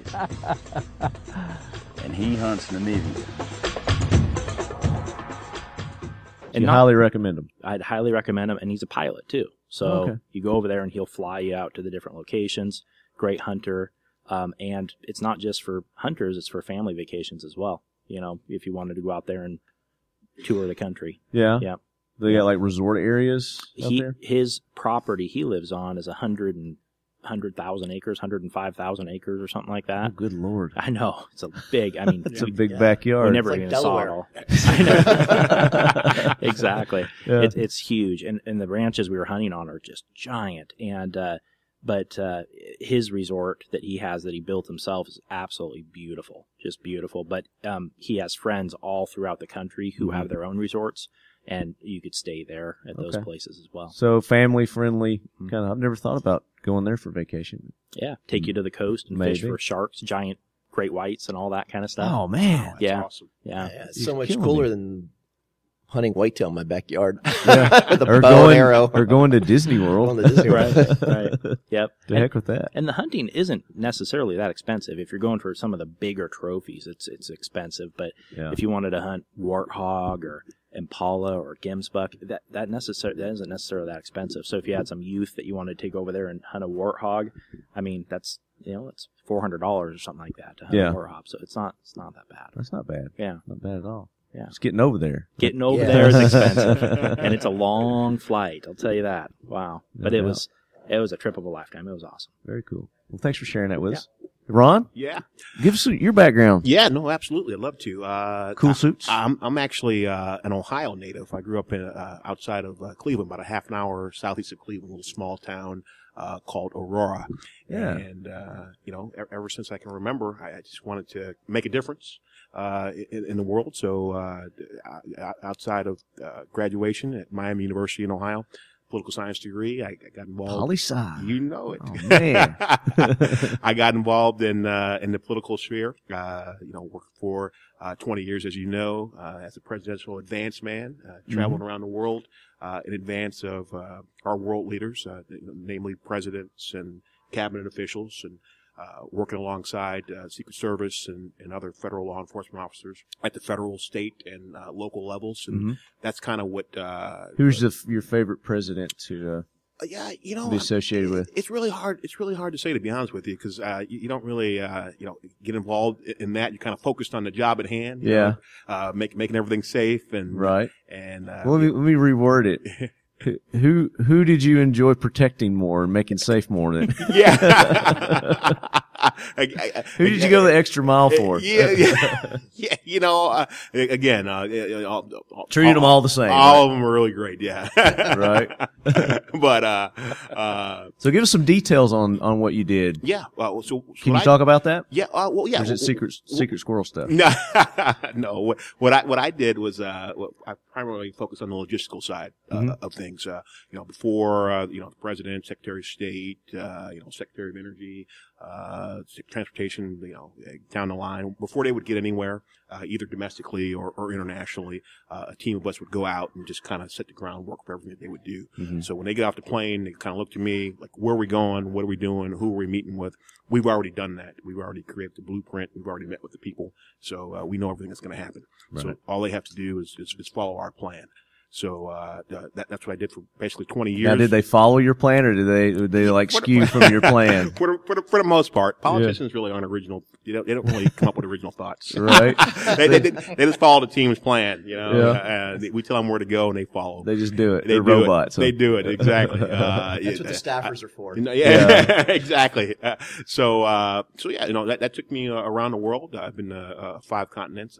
I still need to get to Australia and Antarctica, but I've been to every continent outside of Australia and Antarctica. Nice. And that's kind of what gave me the idea for the cool action suit. I was standing on the tarmac, waiting for the president to land. Sweating your balls off. Oh my goodness, you wouldn't even imagine. And we were in our cheap suits, sweating through them. I was standing alongside Secret Service and Diplomatic Security Service and other law enforcement officers were waiting for the president, the Secretary of State, and the Secretary of Energy to land. It was a joint trip.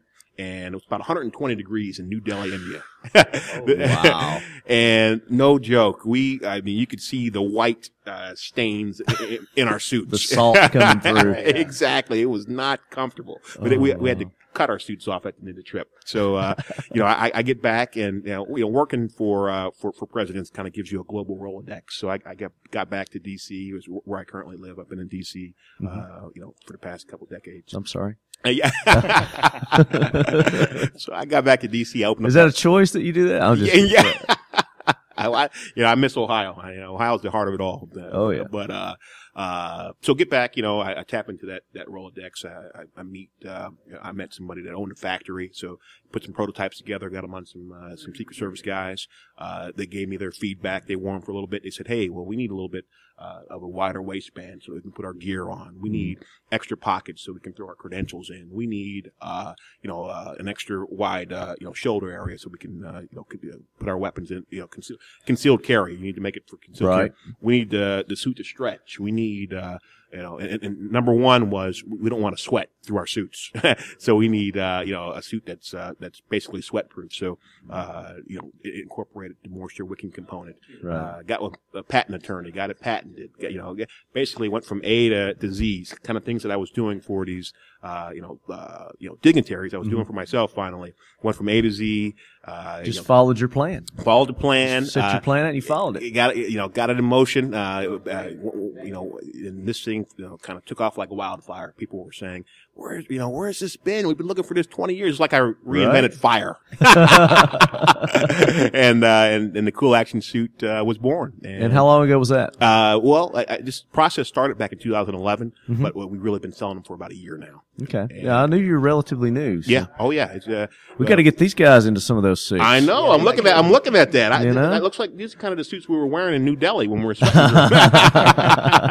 Walking through DC in the summertime can get awfully hot and sweaty. Oh, tell me about it. Walking between buildings, across the mall. Mm-hmm. Tell me about it. It's not fun. It's not fun. So, you move, the suit moves, it keeps you cool, keeps you comfortable, and we're doing a good thing. I mean, we partner with not only the Federal Law Enforcement Officers Association, which we love, and I think we all have a common shared love of Flea OA, but we've also partnered with the Fraternal Order of Police as well. Nice. I just left their convention before I came up here. They just had a convention down in Nashville.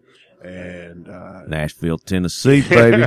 That's right. My backyard. Yeah, I know it is. I know it is, Marty. You didn't call me. We've spoken before. Well, I was too busy trying to sell some suits. Well, I could have helped you, man. I appreciate it. Come up there and help you. I appreciate it. You could put the wrap on. When were you there? The 26th through the 29th of August. So about a little over a week ago. Okay, so you were just there. Just there, yeah, at Opryland, old Opryland, USA. That's where the convention was. Yeah.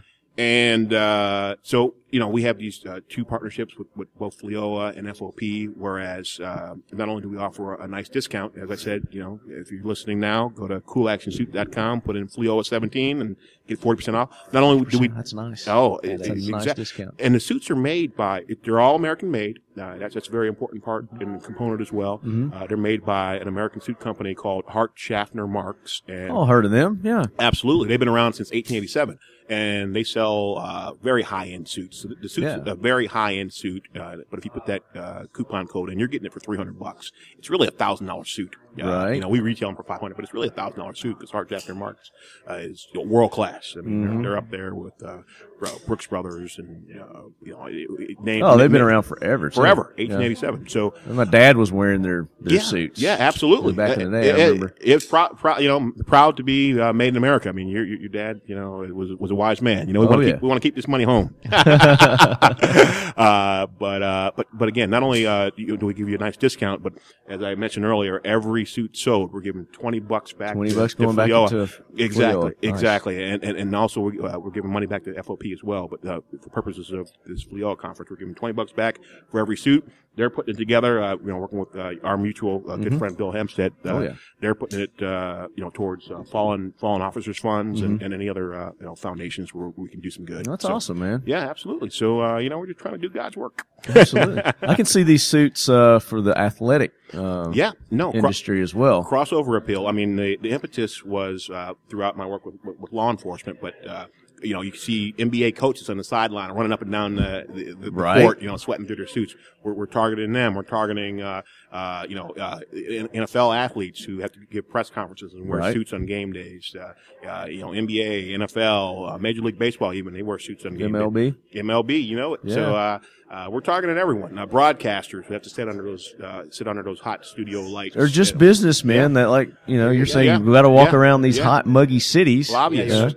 Lobbyists in running DC, through the airports, I'm wearing wool suits all the time. Yeah, exactly. I mean, I hate to use it as an example, but you remember the old OJ commercials? He's running through the airport, jumping over luggage and stuff. He could have used one of these. He could have, because the suit, when you jump, it stretches with you, but then it goes back and it looks just like a normal suit. And it's also wrinkle free, so you can ball it up in your suitcase when you throw travel. it in your bag and go. Exactly. Rain resistant. You get rained on it, boom, it just flicks right off the suit.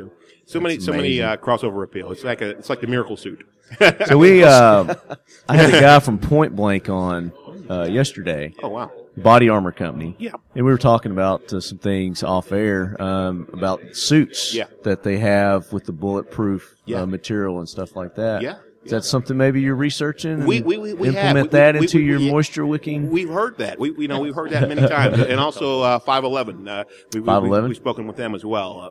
Cool. They don't offer a suit either. So many opportunities for partnership. You said it earlier, like Under Armour suit. Yeah, exactly. I can see Under Armour wanting to get in. We've this with you. We've spoken with them as well. So there's so many different applications, and we're just getting started. Yeah. And so I hope you're. Sky's the limit, brother. The sky's the limit. The stars are the limit. If you miss, you wind up on the mountaintop. Right. So I'm going to go around the table, and I'm sure everybody here carries, right? What's your preferred carry? Well, whatever works best. Now, did you get to carry when you were on the presidential details? I didn't carry. No, I just stood. I stood very closely to the people that had the hardware. Yeah, had the hardware exactly. Gotcha. I didn't personally carry, so I'll just find one of you guys. Right. I'll find Matthew's son. Right. Whenever Sounds like a good candidate. Exactly. Yeah. Exactly. What about you? I live in Maryland, so it's really tough for me to carry. I have to have a reason to get a carry permit. So, right. I live in the Socialist Republic of Maryland. So I don't carry, but I belong to a shooting range. So, but my favorite, I have a 380 and I have a 9mm and I have a Ruger 22, and I love shooting that. What's your 9? Browning high power. 9. Okay. I enjoy that. It's nice. I like the way the trigger. That's a light trigger, so I can get some real tight groupings on that. Yep. I like that a lot. It's a good gun. Well, my wife actually, she puts me to shame. My wife does. She's more So of what a is man. Your kids are I know, they're out shooting you. Your wife's out shooting you. My wife. And you're here. Well, my wife doesn't outshoot me yet, but she puts me to shame in other ways as far as my manlyhood is concerned, because she's out there. She's a woodworker. She remodels the house. She researches all these things. She knows about guns, all that kind of stuff. Yeah. So a few birthdays ago, she got me a Kimber 1911. Sweet. Which wood handle. It's absolutely beautiful gun. My favorite gun by far that I own, as far as my better be is my what handle. she said. Right? Yeah. So I love her for that. However, a little bit heavy for me to carry around everywhere. So I prefer carrying an 9mm around, but but for me it's more about quantity than quality a lot of times, because I have several of these. I actually own 3 of these handguns. It's just a Ruger SR9. Okay. You down with the Ruger? Down with the Ruger. Just it's simple. It's not the most expensive gun, but it's very functional, and I have several of them. So there you go. I carry one everywhere I go. I mean, that's why there's so many different companies with different handguns out. Everybody's different. Everybody's got different preferences, different bodies, different hands. The Glock's not going to fit the same in your hand as mine, and same thing with the Ruger. So I mean, variety's great. Yeah. Yep. That's why I say I really enjoy that light trigger. I've tried to shoot some of the ones where the safety's built into the trigger, and unless you really practice with that, I start as the action's so long on the trigger, and by the time you have to put so much pressure on it, I find that my shots are just not as tight a group as I do with a lighter trigger. You should try a Glock. Yeah, I didn't try to Glock. They just came out with their Gen 5s, and the triggers on those things are really nice. Yeah. Yeah, they've really smoothed those out. So, yeah. So it sounds like you're a Glock fan then. I am a Glock fan. I love the Glock, but I like all guns though. I mean, I like Rugers, I like Kimbers, I like Brownings. Love Browning. Love to shoot their 22s also. I like those too. But I'm just a fan of firearms in general. That's why you're talking lead. Gatling guns. Gatling guns. That was pretty cool. I'm not gonna lie. That was fun. So I've got a line of questioning that I asked new guests. I'm not going to go through all of them, but I'm going to hit you each with a different one. And if you feel like you want to answer one that I asked somebody else, feel free to jump in on it. So I'll start with you, Ron. Yeah, of course. So when it comes to pop culture, whether it's a movie, a TV show, a song, maybe a video game. I don't know. You play video games. You probably don't. Yeah. What would be your go-to that would be, firearms related? Pulp Fiction. Pulp Fiction. Yeah, baby. Who can't argue with that? Especially with Samuel L. Jackson. Samuel and little John Travolta action. You know it. And then the cleaner, little Harvey Keitel. Harvey Keitel, yeah. Absolutely. That movie was packed with people. Exactly. So you got a little bit of everything in there. Good deal. So definitely, I love that movie. I remember the first time I watched that, I was lost at first, because they kept they'd play a sequence and then they would go back and they'd play another sequence that happened prior to that sequence. And, that was kind of my first experience with, what's his name? Quentin Tarantino. Yeah. Quentin Tarantino movies. Yeah, absolutely. And then after that, I was hooked. I love Quentin Tarantino movies now. Exactly. It was good. The attention to detail. Did you see The Hateful Eight? Have you seen it yet? I haven't seen The Hateful Eight yet, no. Yeah, I've seen that. That's a good movie. Check that out. That's on the to-do list. Yeah, you'll love it. Yeah. But Pulp Fiction. Pulp Fiction. Okay, very good. Yeah. Do you guys want to take that question too?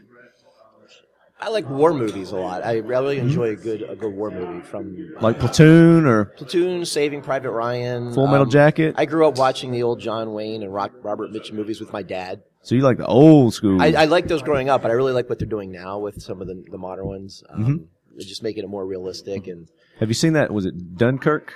I have not seen Dunkirk, Yeah, I saw but I have Dunkirk. to go see that. I haven't seen heard it was yet. good. I haven't seen it. Yeah, I heard it was good too. I haven't seen it yet. I'm upset I didn't see it at movie theater. But it's Yeah. probably gone by the time I get back home. But I don't know. It's fairly new. I think it's still in theaters. Yeah, it's pretty new. Yeah. It's good. Yeah, I think it just came out like last week or something. did it? Okay. Yeah, Oh, then I'm good to go. you should be. I saw a movie theater just over here, so yeah. That's it, yeah. Get caught up on all the movies. So. Right, right. What about you, Matthew? You know, for me, it's like modern war movies, like you said, you know, where they're pretty realistic. American Sniper, love that movie. Yeah, that was a a good great movie. one. What was the other ones that were pretty recent about? What is it? Valor. What was it called? Hacksaw? Hacksaw Ridge was a great one. I love. I've not seen Hacksaw that one Ridge. yet either. I want to see that one. My gosh, that one is amazing. Yeah. Even my kids like that one. That one's pretty. No, it's not that bad as far as you know. The movie that had Mark Wahlberg in it. Yes. Where he was Lone Survivor. Lone Survivor. That yeah. one Yeah. is fantastic. Yeah. Love that movie. That's a and I love the great movie. book too. What's his name? Luttrell. Marcus Luttrell. I follow I actually him. met him. You did you? It was before the movie came out, but he'd already written the book. Yes. He'd written the book, and I was down in Dallas for Safari Club. no, it was a Navy SEAL. Oh, yeah. Benefit thing.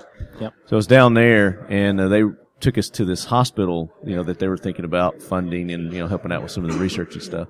And they introduced us to some of the patients. It was like for head trauma patients and, you know, traumatic brain injury type things. So there were some people that were there, some of the patients, and we got introduced to them, and they were going around, this is such and such, this is such and such, this is Marcus Luttrell, this is, you know, blah, blah, blah. And he had his dog with him there, too. You know, you always see him with his dog. And, you know, I was just sitting there chatting with Marcus Luttrell, not knowing, you know, who he was. So we leave, and I asked the guy that was with us, I was like, that guy sounds, you know, his name sounds familiar. You know, who is he? He goes, Lone Survivor, you know, the book, they're getting ready to make a movie about it. Blah. I was like, Missed opportunity. yeah. Well, I mean, I think it probably was better that I didn't know who he was at the time, because, you know, I'd probably geeked out or something. Yeah. Do you know who you are? But I mean, we're sitting here talking now. We're just sitting there talking, having a good conversation. So. Do you know he's a twin? You know, Yes. he has a twin. Yep. And that's what I I've was heard like, some stories. I saw that. I seen all on TV. They're both there. I'm like, what the heck, man? He's like, two of them. Right. Yeah. They could take on ISIS all by themselves, probably. It probably He could be in two places at once. I know. Exactly. Yeah. So, laws be damned, money be damned. What piece of kit, gun, vehicle would you like to have? What would you own? Gun. I'm a big fan of the Weatherby. The Weatherby. I like my hunting rifles. I like them wood. Is that the one beautiful. Quigley down under had? Is that the one? Sure, but they're Weatherby. I think was they're a, just beautiful, beautiful. That was a Springfield, wasn't it? Or a Can't remember what it was. Yeah, it was one of those. Yeah. Oh, the breech action. Yeah. Loader. Yeah. Yeah, so a Weatherby. I like a high-end, pristine, Okay. beautiful It's a nice Weatherby. rifle. I just think it's beautiful gun. Yeah. I love those. I like the rounds. Just Yeah. nice. Cool. Ron? I just want a tank. You know, when, tank. when Armageddon comes, you know, I want to be able to have that tank. So you want like a modern one, or do you want like one from the old World War II, World War One? You know what? Those new contemporary ones are pretty nice, actually. You know, Yeah. I just want one that's gonna do the job. You know, when Fury rains down on DC, you know, Yeah. or one of those movies, like I'm sure When the shit rock hits the fan. Yeah, exactly. You're gonna have the I tank. just want a tank to be able to get out of there and just be able to shoot up everything. Nice. For me, it'd be a really nice Humvee and probably a Bushmaster AR. Probably. Okay. Going with a Bushmaster, huh? Or some type Any of AR. AR? Now, did you see AR. the one Oh, that yeah. It's that nice. Ray had out there? Yeah, it's awesome. With Mid-American Munitions. Yep. That 6.5 Creedmoor. Yeah. Beautiful gun. It's got Yeah. the titanium bolt, titanium trigger, Yeah. stainless really nice. fluted barrel. How much did he tell you how much that was? Yeah. Yeah. I was surprised. I know, me I was too. thinking $5. I was saying $5,000 for that. I He's said like, 4,500. he's like Yeah. 1,800. I know. What? Oh, it's a steal. That is. It's a really good deal. For 6.5 Creedmoor? That's a Yeah. steal.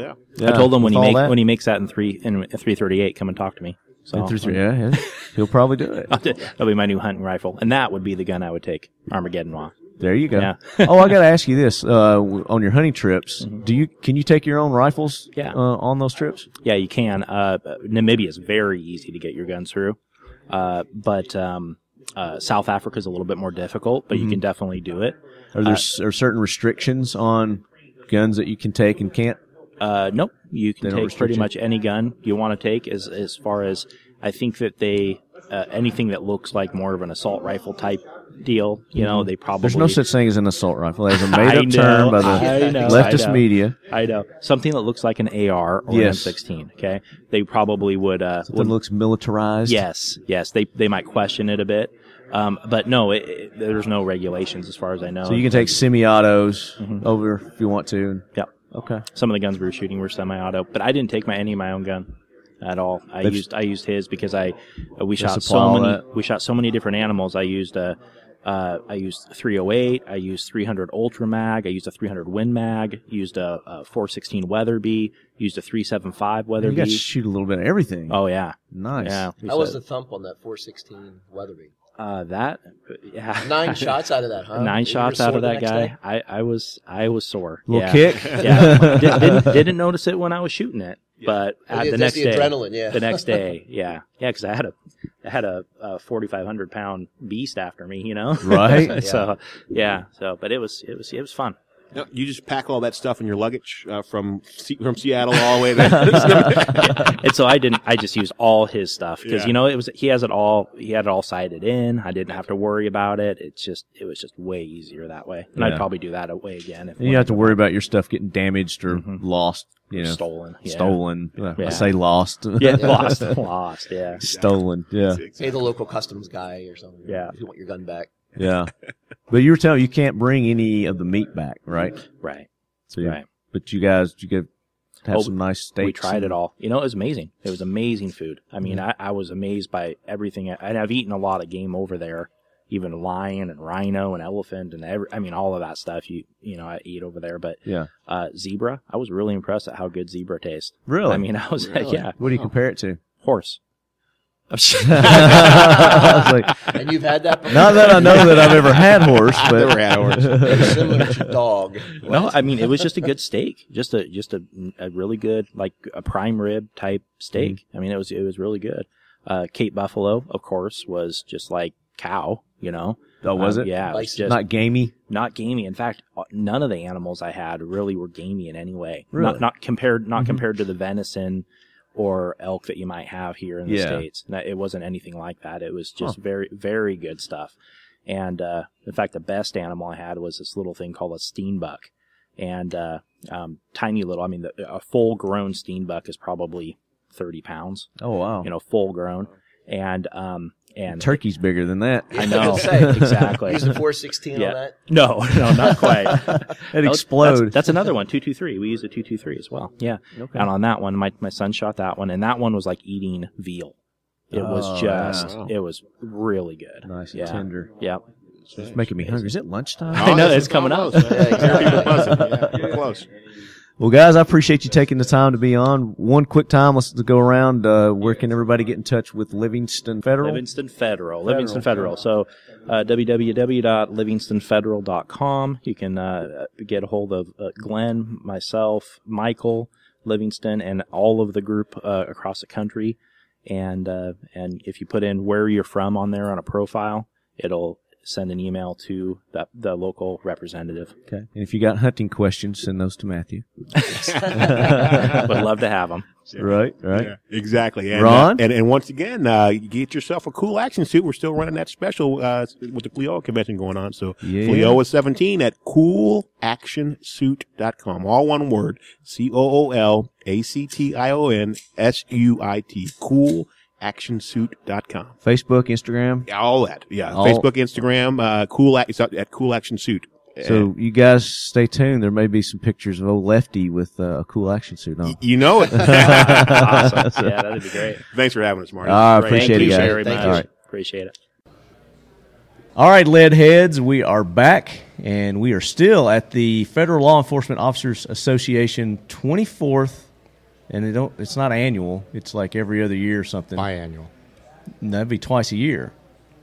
If it was No, semi-annual would be somebody twice. told me it was like there's a word for it. Yeah, well, semi-annual would be twice a year. I don't know. It's every other year. How about that? Yeah, We could always Google it, but Stand by. that's what your listeners. Are we're doing. in St. Charles, Missouri, at the Embassy Suites here, and we're continuing our coverage with First Tactical. We've got John and David with First Tactical, and my co-host today is Bryant with Point Blank. Co-host. My co-host. I've been upgraded. You have. You've already been on the show, so we've broken you in. Now you're the co-host. So Outstanding. you're gonna help me keep the questions going with these guys. So, and these are you were telling us during your interview, they're part of that whole family of companies that you're a part of as well. Right, Point Blank Enterprises. Yep, Point Blank Enterprises. So, guys, welcome in. Thank you. Let's go around the table here. We'll start with David. Just introduce yourself. And My name is David Fitz. I'm from Southern Illinois, and I'm a retired lieutenant with the Illinois State Police, and I now work for First Tactical. there you go. And I'm John. I'm the director of event marketing for First Tactical, so I get to travel around the country and see a lot of great people. There you go. You get the fun job, right? Exactly. Now you're telling me you wear a lot of hats. What's your other hat? We're a small company, so one of the things we all know that September 11th is coming up on Monday, Yeah. and I'll be heading back to California. So on Monday, we're going to be feeding over 1,400 public safety people in Alameda County as part of Urban Shield and as part of the remembrance for the 9/11. September 11th. Yeah. Very nice. Yeah. Is that something you guys just started doing this year? Is that This will be the first year that we've done it under the First Tactical banner. I mean, it's always, part of our obligation as a brand is to look back to our brothers and say, hey, how can we be a good supplier to you? Obviously, we want to sell you stuff, but beyond just selling you stuff, we have an obligation to you guys of how else and where else can we support you guys. And that's really part of our mantra is to listen. And so that was one of the things the sheriff and everybody for Alameda County said, hey, the biggest expense we have is feeding all these guys. And what can you do to help us? And we said, well, believe it or not, we have a lot of restaurant background and we used to do a lot of catering. So we'd be Very happy nice. to do that for you guys. So we'll be feeding 1,400 people on Monday. So I gotta ask, what's the restaurant background? So the Dan Costa, the gentleman who started First Tactical, is also the gentleman who started 511 Tactical. And I think the core DNA of who we are, it goes back to the restaurant business. When was the last time you ever walked into a restaurant and they told you what you were going to eat? Right. Usually you walk in, you say, hey, you know what? I'd like to have a steak. I'd like to have it medium rare. You tell them what you want. Yeah. And it's funny. You listen to the customer. They tell you what they want. You go make it for them. You bring it out and give it to them. As a general rule, they're like, wow, this is really good. This is exactly what I wanted. Right. So just as you do that in a restaurant, that's exactly what we do here with First Tactical is we're solution providers. And that's why we come to events like this, is to be able to look our customers right in the eye and say, what can we do? What do you need? What are you looking for? What Yeah. isn't working? So the biggest thing for us is there's really 3 areas that we focus on. The guy has to be more comfortable in doing what he's doing. He has to be more functional in what he's doing. And most importantly for this community, they have to be safer in what they're doing. And that's part of the reason why we're excited about partnering with Point Blank is you look at what they do. Right. They make people safer. Yeah. So it's a fun, it makes us excited to get up in the morning and go to work because we get to do good things for good people. Very good. Very good. So give us a little bit of history behind First Tactical. You said this is the guy who started 511? Correct. Okay. So basically, we sold 511 back in 2007, and Dan thought he was out of the tactical business, but he wasn't out of business. So he started another company called Noble Outfitters, which is an outdoor workwear equestrian company. Okay. And Neat. started doing that, and it was amazing that how many people within the public safety community are also ranchers and workers and horse owners. He just couldn't get away from it, could he? and the guys would say, hey, Dan, you're making stuff for people who ride horses. Why can't you come back and make stuff for us, too? Because we still need stuff. So that's how 511, or First Tactical started 2.5 years ago was we decided, hey, there's enough people asking for us to come back in and continue to provide services to the market. So that's why we started the company. Very cool. Now, did you start that with him? Correct. I've been privileged. I've worked for Dan for here in about 3.5 months. I'll be celebrating my 25th anniversary. No, happy anniversary for working for Dan. And if you work for Dan, it's usually in dog years.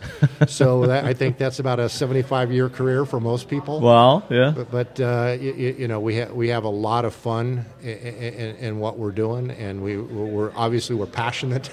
Yes. About what we do. So it's if you love what you're doing, are you really working? So well, that is the question, right? So I've heard of you guys. It's been 2 or 3 years ago, maybe. So right. You guys, I guess that's maybe when you first started up. Correct. Started back Correct. up. Okay. Yeah, July 4th.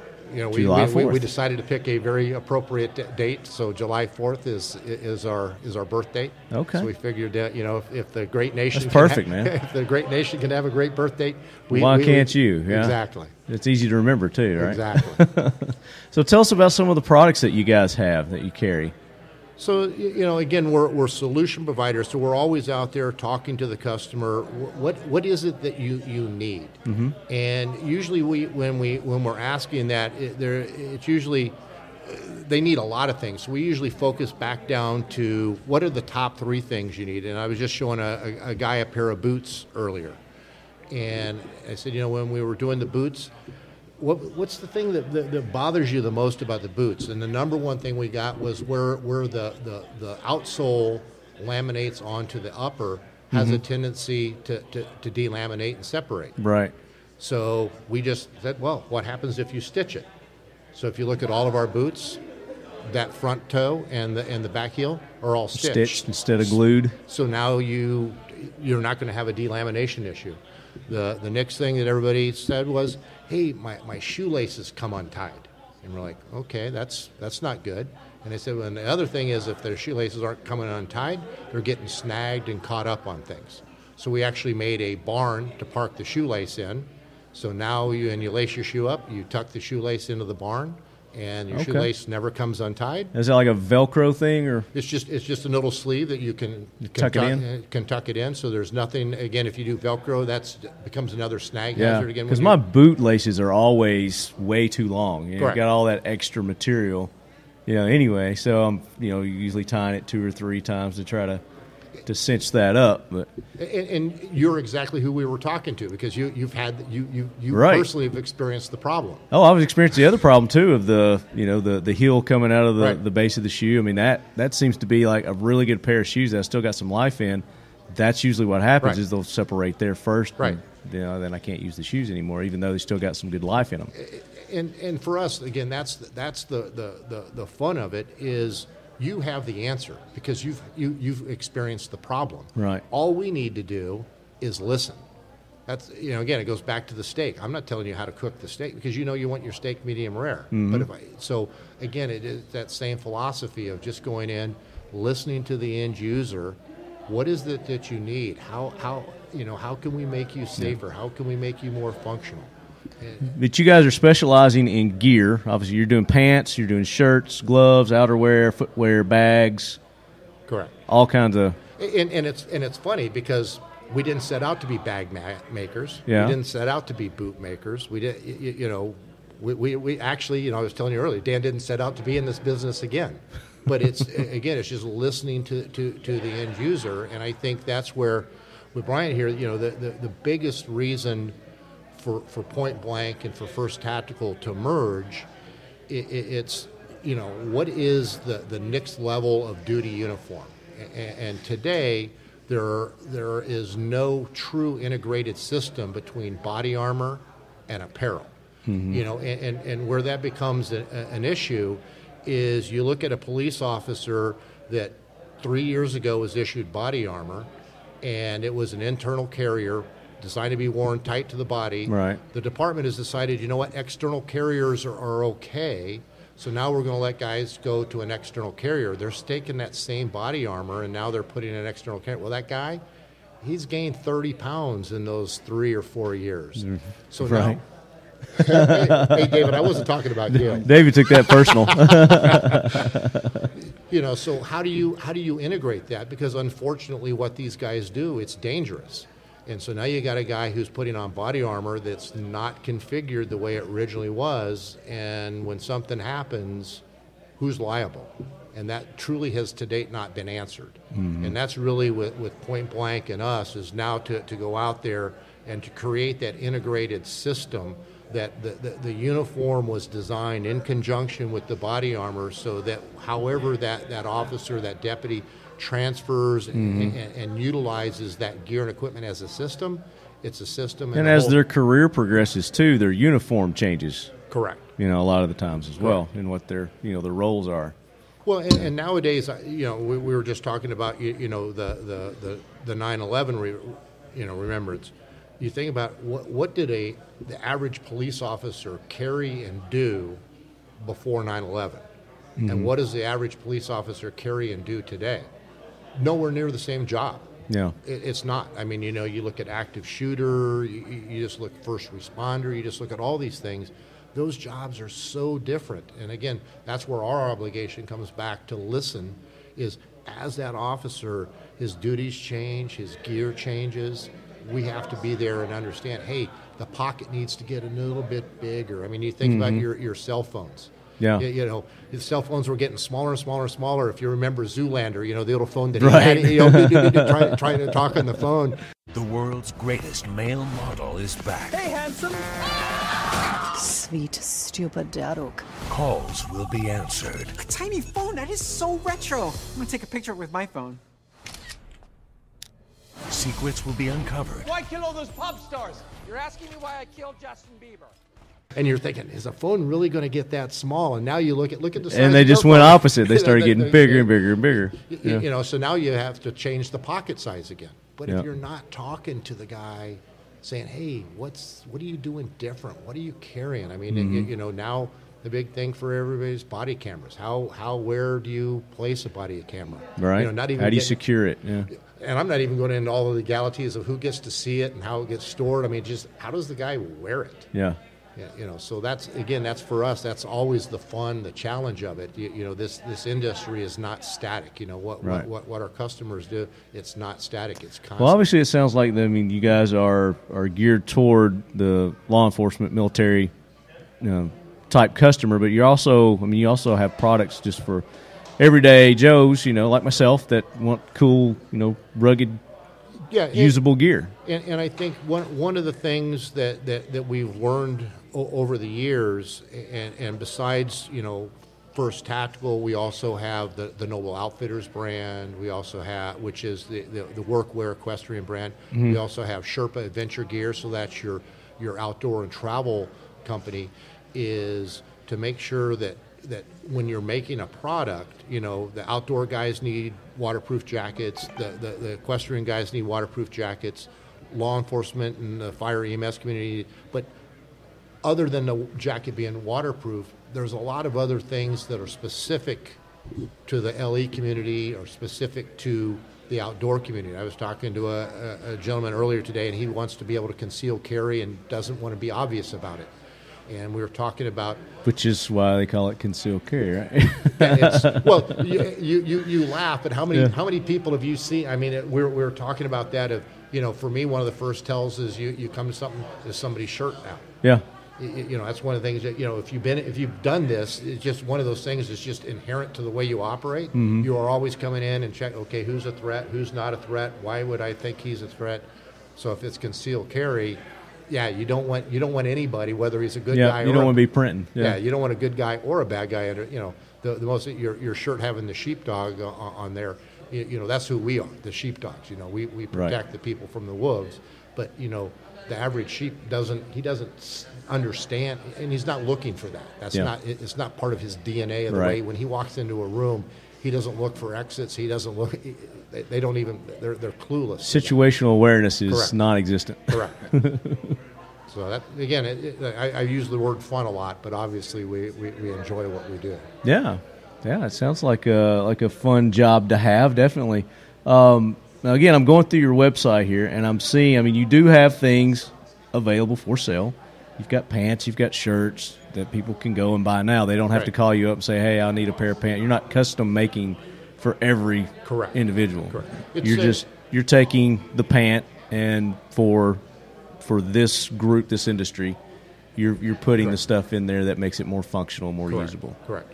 And to your point, whether it's a police officer or a firefighter getting ready to go to work, or whether it's somebody on a Saturday afternoon to go down and do an IPSC shoot or an IDPA, it's still a lot of it. There's, as you're moving through the course of fire, you need to be functional, you need to be comfortable, and you need to be safe. Right. So those, regardless of where it's actually used, the same DNA is all there. Mm-hmm. But I think the biggest thing for us by having the various brands is First Tactical is a public safety brand. That's what it is today, and that's what it's going to be going forward. Very cool. We don't have to get bigger. We don't have to say, we need to now sell in Dick's Sporting Goods. Yeah. Because we have other brands that we can do that with. So that way we can stay true to the core and just say, hey, that pocket is to hold an asp. Right. The average civilian will be like, what? Who? What? What? Is it? Yeah. but to a police officer, they're, thank you. I need that. Right. Yeah. That's perfect. You're not asking a lot of questions over there, dude. Come on, co-host. I'm listening. This is good information. It's very interesting. Yeah. So the website is firsttactical.com. Correct. You guys are on social media as well, Facebook, Correct. Instagram, Yep. all that. So but the main place they want to go, do you have dealers, or is this where they need to go? Is your website to get the product? Again, as we listen to our customer, we started off for the first 2.5 years. We have been a direct-to-consumer brand, so that's why, to your point, the website, and that's where David comes in, is to be able to go in and actually walk into an agency, a department, and show them firsthand. The analogy I make is you look at the website and you look at a picture and it's 2 inches by 2 inches, and I give you a catalog and the picture is 2 inches by 2 inches, and you're like, is that the right size bag? Right. Is that bag got good quality? And that's really what David brings to us is he has all those samples, and he will come to the agency, the department, training day, whatever, and actually show the guys, hey, do I need a one-day bag or do I need a half-day bag with an extra pouch? Right. And so that's been the model, and it's been okay, but we just haven't been able to get enough Davids around the country to be able to fully implement that. So part of our new partnership with Point Blank is we will be converting to a dealer model. So here in the next couple of months, you will be able to start to, within select law enforcement dealers across the country, be able to walk in and see that pack firsthand, see where the stitching is, see what the size is, be able to look at that pair of pants and say, hey, am I a 36 or am I a 34? Right. On the in this pair of pants. Correct. Yeah. Correct. It's like every brand that I try on, I mean, I'm typically like a 33, but depending on what brand, it might be a 32 or it might be a 34. Correct. Different ones. Well, and it's funny. If you look at, especially at civilian commercial retail, you go in, all the women's clothes are all on hangers. Yeah. And almost all the men's clothes are all folded. Right. That's because even today, 60% of all men's product is bought by the woman head of household. Whether it's the man's clothes, the boyfriend's clothes, the son's clothes. So a woman will go into a store and she'll try stuff on. And they don't really get fixated on whether they're a size 6 or a size 8. All they know is they try a 6 on and an 8 on, and the 6 looks better, they buy the 6. Right. Well, the surest way to piss somebody off is that same woman walked in there to buy herself the dress or the blouse or whatever, and she gets it and she knows it fits. And her husband or her son said, hey, Mom, get me a new polo. And she goes over and says, I think he's a medium. And she gets all the way back home. Sorry, honey, shirt doesn't fit. You got to go all the way back to the store. And oh, by the way, I was planning on wearing that shirt tomorrow because it's us guys. Oh, yeah. We never plan ahead. So when I tell you to buy a shirt, I want it because I'm wearing it tomorrow, which means I can't. So I'm pissed. You're pissed. You got to make an extra trip. Right. So that's where on the men's sizing, it's very critical that we stay true to size, because even if you did go to the store to buy it, you're still not trying it on. Yeah. You're going to walk over. Well, I'm different. I try stuff on because I don't like bringing stuff back, I'll try it on. If it's good to go, it's good to go. I'll throw it in. I'll get a couple of pair or, whatever. That way if something happens to the first pair, I got a backup pair. So. Exactly. But when I find something that I like, I will buy a bunch of them. Well, stock up. Because inevitably they always stop making them, you know? Right. Well, and again, that's where women buy differently than men. If a guy finds a polo he likes, he'll have every color. Right, one of each color. Yeah, that's what I do. See, you're a good guy. See, that's what I do. That makes sense. Did you see the shirt I had on yesterday? And that's another great point about our company is almost every clothing apparel we have or item we have is also featured in a female cut. Okay. So it's designed specifically for the female body, and that has made a lot of our female professionals extremely happy. Very nice. Well, I whenever I get to go in front of a uniform committee, I always love it when there is a woman on the uniform committee because I usually start the conversation off with, how many of us guys would come to work tomorrow in women's clothes? And usually around, what's he talking about? Who's this guy? Who let him in?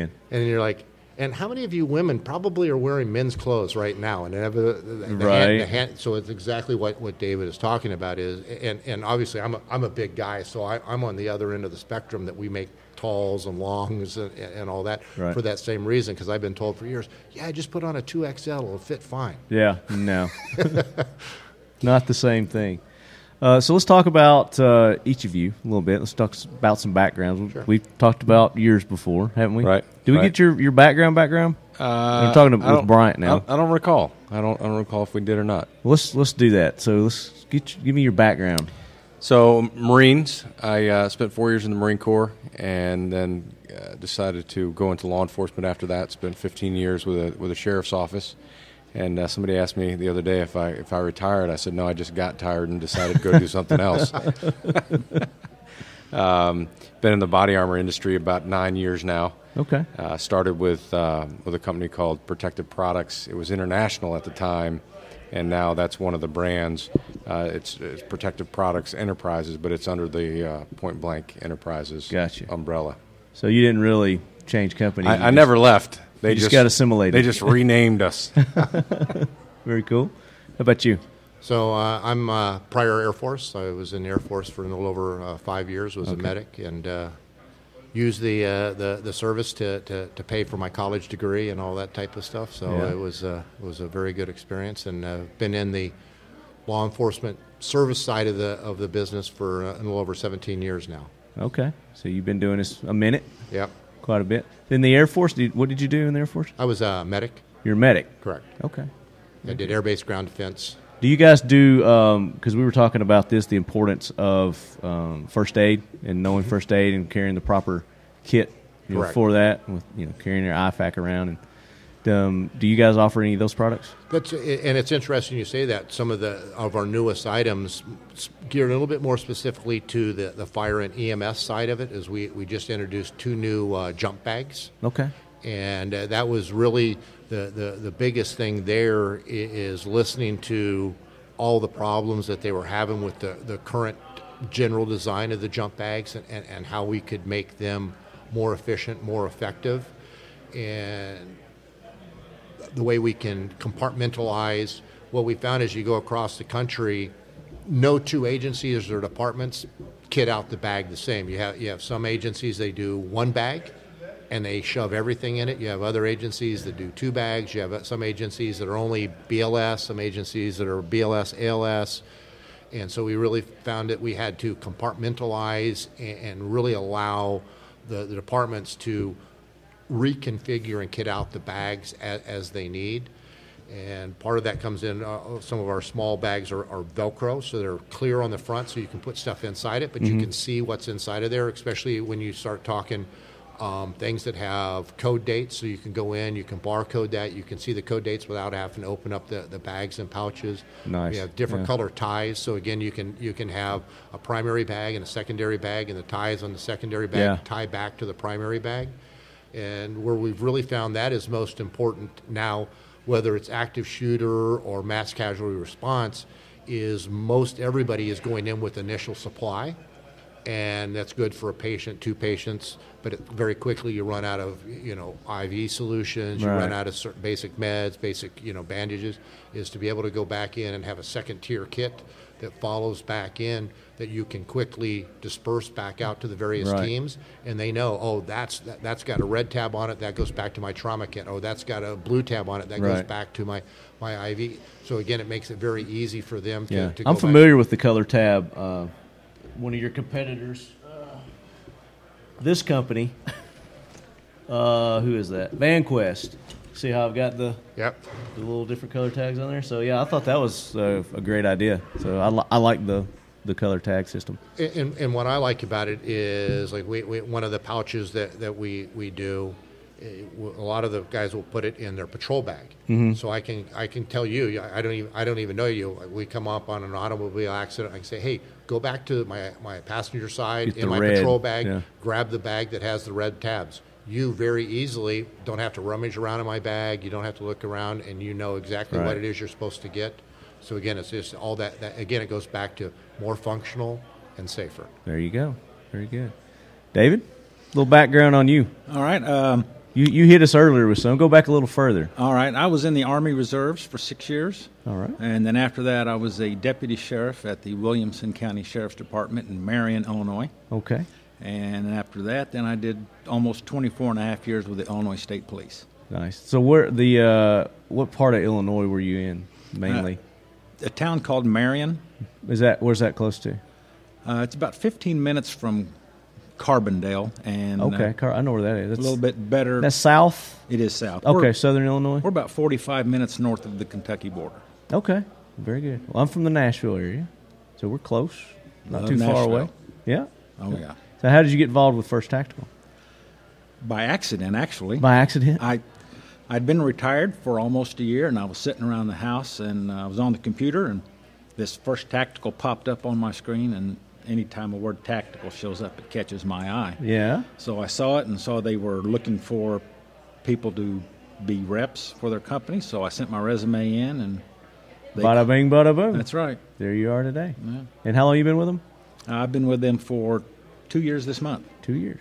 Okay. So you got a little anniversary coming up. That's correct. The 16th, I believe, is when I started. Okay. So what do you give your employees for their anniversaries each year? Pat on the back. The continued employment. Exactly. Very good. Now, do you guys have anything new, exciting coming out that you want to tell us about? Well, more on the LE side, and I think for maybe a lot of your listeners, we have what we call our new Defender series. Mm-hmm. So it is a shirt and a pant. Okay. And the biggest thing that again, we go back to the three things. What if we're going to make something, what are the three most important things that we need to address to make this a better product for you? So the most important thing we heard was we want to have something that is going to be very, very comfortable in hot weather, humid weather. So it needs to be very breathable and it needs to be wicking. That seems to be the motif nowadays, the wicking. Yeah. Well, and you say that, but if you look at most all the pants and product in our line beyond the Defender series has a repellency story. So whether it's the nanotechnology is Teflon or whatever it is, it's so that it doesn't stain, it doesn't absorb water, whatever. Right. Water repellent. And so in many cases that's Rip good. Stop. That the repellency story is good for certain applications, but what ends up happening is just as that nanotechnology repels the water outside of your body, it also holding repels it inside. Exactly. And so what ends up happening is that holds your sweat and it holds the heat against your body. So with the Defender series, it's predominantly cotton, so it's going to be very breathable. It has nylon in it, so it's going to be very actively drawing the moisture and the heat away from your body, both in the shirt and in the pant. So again, it's going to make you more comfortable when you're out there. The next thing that the guys told us is, and if you watch a tactical officer today putting on all the point-blank body armor, there's a lot of stuff. They do drop sleeves, they do groin protection, and they're like, hey, you guys put like 27 pockets on my stuff. Right. And I kit up, and I can't get to I can't get to any of the pockets. So why put all the pockets on there if we can't get to them? So that was the next thing that we addressed is, okay, where and how do we need to position the pockets so that the operator can be kitted up and still have the functionality of the pocket. So there's a lot of innovation there, of how we've done that. And again, pull tabs that being oversized, because again, the guys are generally putting on gloves. Right. So now you lose some dexterity, so you can't have just a zipper, because they're not going to be able to find that zipper tab. So you got hardier tabs. Correct. Nice. And so that's, so those were the biggest things on there was, hey, we need to be more comfortable, and again, we need to be more functional. Yeah. And then, I'm all about the breathable materials nowadays, because I hate, sweating. I hate getting hot, I hate being uncomfortable like that. And, a lot of times, if you're in a car or, something like that, how your butt gets all, kind of, if you got that kind of material on, it's a lot more comfortable too. Well, it was funny. I was just up in Connecticut for the Connecticut SWAT Challenge a couple weeks ago. And the first day, man, it was miserable. Blistering. It was like 95 degrees, 95% humidity, and I'm standing in a tent, and I've got a polo shirt on and tactical pants, and I'm standing there, and the sweat is running down my arms and dripping off my fingers, and I'm looking at these poor guys getting all kitted up, and they're going through course of fire. Yeah. I'm like, holy moly!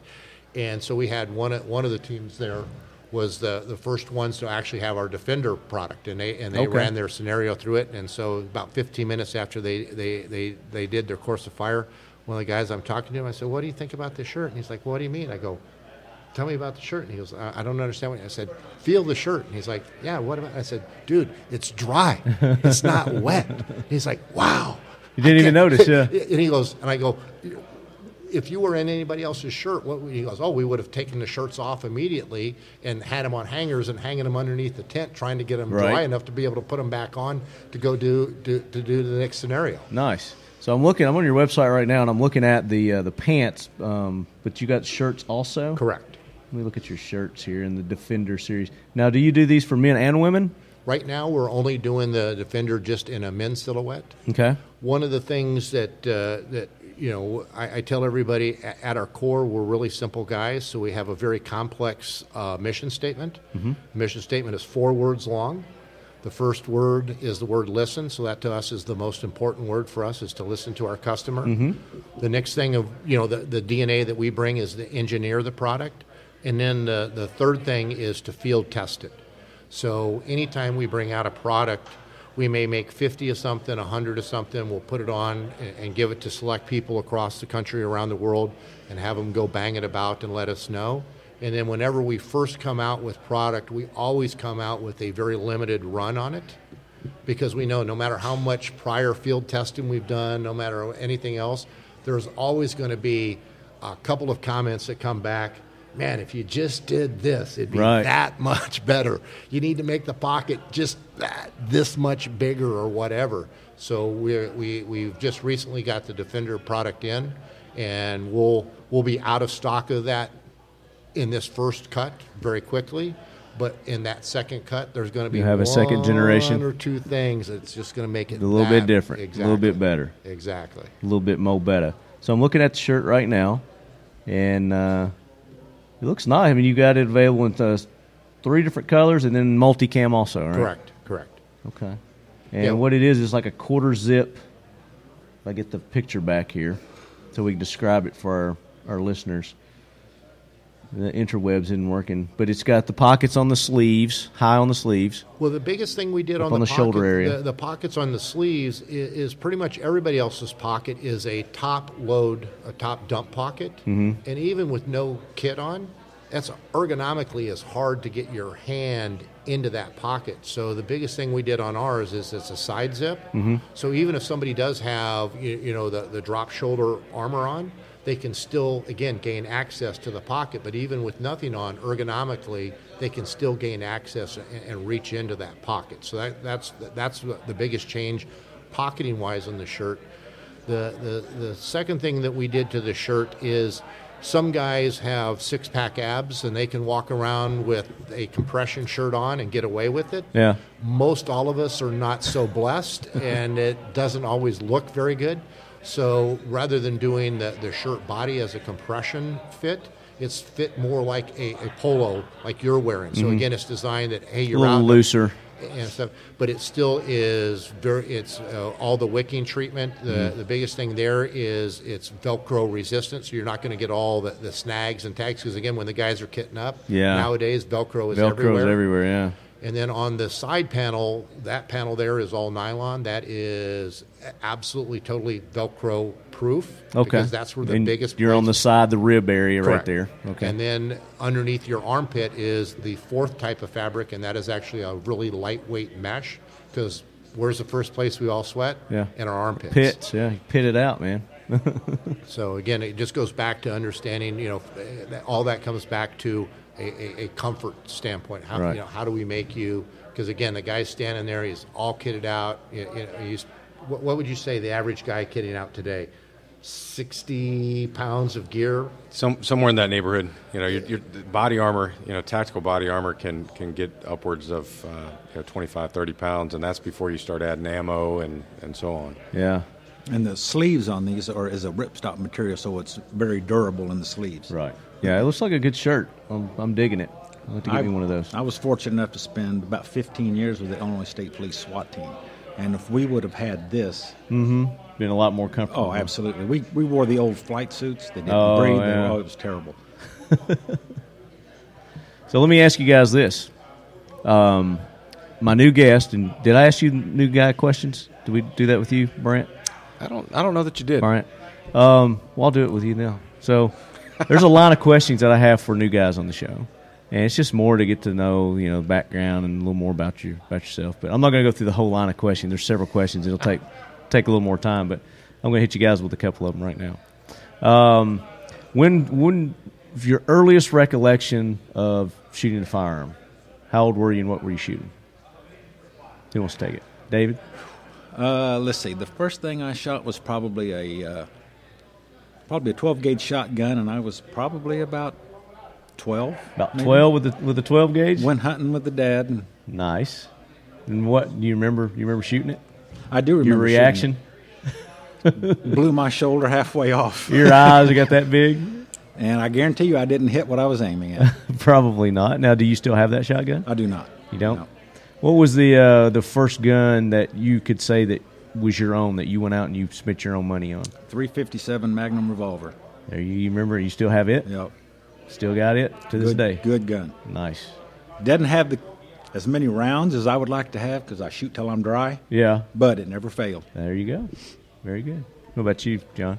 I would say I was probably about 12 years old, and it was the Family 22. The Family 22. Sitting out on Grandma's porch and shooting at the pine tree branches. Oh no, we shot at pine tree branches. Pine tree branches. Yeah, that was always our bet. It was we picked a pine tree branch to shoot, and whoever was the first one to shoot it didn't have to do chores. Nice.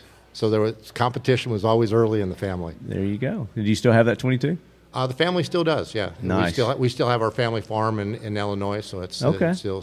It was never my gun; it was the family gun, so it's still. Now, did you take your children out there and do the same thing? I've done. My kids have never been to the family farm, because it's not.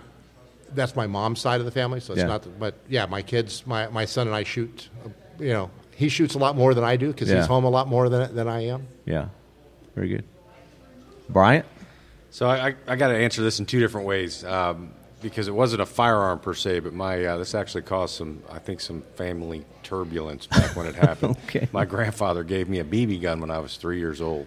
Nice. I'm not sure that my mom and dad were big fans of that, but it kind of set me on a path of being involved in firearms and so on. And I was just sharing the story with somebody the other day, because they being my father and my grandfather, taught me how to line the sights up by taking a piece of copper tubing and taping it on top of the BB gun in between the rear sight and the front sight, and taught me to look down that copper tubing and line the sights up and so on. But then I've not heard of that before. At the ripe old age of 7, my grandfather presented me with a 20-gauge shotgun. Nice. And first time I shot that, I had a similar experience. It was you were a man. Yeah, it let me know that it was not a BB gun. Yeah. And do you still have that one? I do still have that one. Nice. What kind? What do you remember? What It's a H&R Topper Junior. Okay, very cool. And do you have children? I do. Okay. 2 daughters. Do you take them out shooting? Do they shoot? Or are they I do. girly girls? No, they both shoot. It's not a hobby per se for them, but they know how. Yeah. They're not knocking on my door saying, "Dad, take me shooting" on a regular basis. I got but you. they certainly know how to do it. Yeah. So if you could spend the day at the range with anyone, whether they're alive, fictional character, or dead, if you go back in history, group of people, who would you like to spend the day at the range with? Go with you, John. Well, I've been privileged. I've actually spent a day on the range with Kyle Lamb. And, okay. That was, I don't get to shoot as often as I would like, so I'm not that good of a shot. But you spend a day with Kyle, you realize really how poor of a shot you are. Yeah. Kyle lives in Tennessee. Ah. Just down the road. Well, I say down the road. It's like 3 hours away from where I live. But our 3-gunner that we sponsor, Casey Griggs, he's down there in his area, and he's done a lot of things with Mr. Lamb. Yeah, very cool. David? I think I'd like to spend some time with SEAL Team 6. The whole team? All of them. Nice. That's the first time anybody said that. First time anybody said Kyle Lamb, too. So those are first time. Is there any particular reason? You just think it'd be cool as hell? I just think it would be cool as hell. Nice. Very good. Bryant? So I've had the benefit of being the last one to answer this question, and I've been running scenarios through my mind trying to think of a good answer, and I honestly don't know if there's somebody in particular that I would call out. I think fictional character. Yeah, just historical figure. I love spending time at the range. I don't get to do it as often as I would like, as you mentioned, John. But I think so with anyone that is proficient. Because I think we've all had those experiences where you've been at a range with somebody that doesn't know what they're doing and how that can work out. So, just anybody that's proficient and knows what they're doing. What would you like to get more proficient in? Is your handgun skills, your rifle skills, long-range skills? I think the long-range skills for me. Mm-hmm. I've spent a lot more time with handguns than I have with long-range shooting. Yeah. And I've recently got interested in that. And well, then you need to start listening to the podcast, because that's what I've been doing recently is I'm getting more into the long range. And so my shows have been revolving more around like sight, the sights, the scopes, the different ammunition type, to be able to go long range. So. Yeah. Well, Brian, I think the guy that you would want to spend the day at the range, free ammo. Yeah. Do you know him? Because if I could get a number, I'd absolutely. Yeah. Right. Yeah. Yeah. The owner of an ammunition company is who I would like to spend the day with. Exactly. Well, very good. Did we cover everything that you guys want to talk about with First Tactical? More than that, thank you. I did want to ask one question, and I never got the chance to plug it in at the right time. But this is something that I learned from Dan, and it speaks to what you guys are talking about as far as really paying attention to the fact that women are different in the way you have to fit them for clothing. Right, men's clothing doesn't necessarily work for them, and it was something that Dan shared with us about gloves, and I don't know if you know exactly what I'm talking about. You probably do. So can you tell that story? Well, and it's funny because it goes back to when Dan had Noble Outfitters, because how he got into the equestrian stuff was a friend of his daughter said, Dan, I understood in your other business you made good gloves, you made good socks, and we can't get good gloves and good socks in the equestrian business. And Dan was like, well, why is that? And the girl goes, well, frankly, because everybody makes gloves and socks for guys. They don't make gloves and socks for women. Mm-hmm. And Dan's like, well, what does that mean? And she's like, look at your finger, look at my finger. Men's fingers are longer in some instances and thicker. Shorter and things. And so we literally started making a women-specific glove for Noble Outfitters. And we can't keep them in stock because women are like, wow, these actually fit. We got a glove that fits, yeah. Well, now you take that to a woman, and she's been wearing a man's glove for years, and she goes to put finger on trigger. She can't do it because the glove doesn't fit her right. If you look at the average woman, she has a pooch at the end of her trigger finger because the glove isn't a women's glove. Mm-hmm. Imagine all of us trying to pull a trigger with a pooch at the end extra of our material, yeah. None of us, we wouldn't put up with it. No, I mean, that's dangerous, too, because, I mean, you can catch that on the trigger and it can hang up and... Or you can't get it through the guard or what, right. you know, so again... Cause malfunctions, yeah. So again, to your point, but the other thing, and you talked about that as a woman on the range, or from the way a woman has a hip, if you stand on a line, you watch most guys, because we're straight up and down. When we draw a weapon, we're drawing the weapon straight up and down and out. It's easy to punch out. A woman, because of the way their hips curve, most of a women's holsters are at an angle, at a cant that's coming back into their body. So most women lean away from their weapon to be able to draw and clear their weapon, and now have to come back on center before they punch out. Makes sense. It doesn't make sense. But I mean, that makes sense what you're saying, yeah. But and that's why you see so many now, the manufacturers, they do a little bit of an offset. And now all of a sudden, now the woman's weapon is straight up and down, and now that takes that movement out. I think we're starting to see a lot of manufacturers that are just like you guys. They're starting to pay more attention to what the women's needs are in this industry, because that's the biggest, fastest growing demographic in this industry are women now. Correct. Yeah, so it's about time. Exactly. Well, very good, guys. I enjoyed this so much. I appreciate you taking the time to be on. Whenever you've got new products or news that you need to drop, make sure you come to Talking Lead and let us be your exclusive source. Absolutely. Thank you. Thanks for having us. Thank you. Brian, thanks for being on again, brother. Thank you, man. Appreciate it. Thanks for asking me. I'll have you back as a co-host sometime. All right. We'll do it.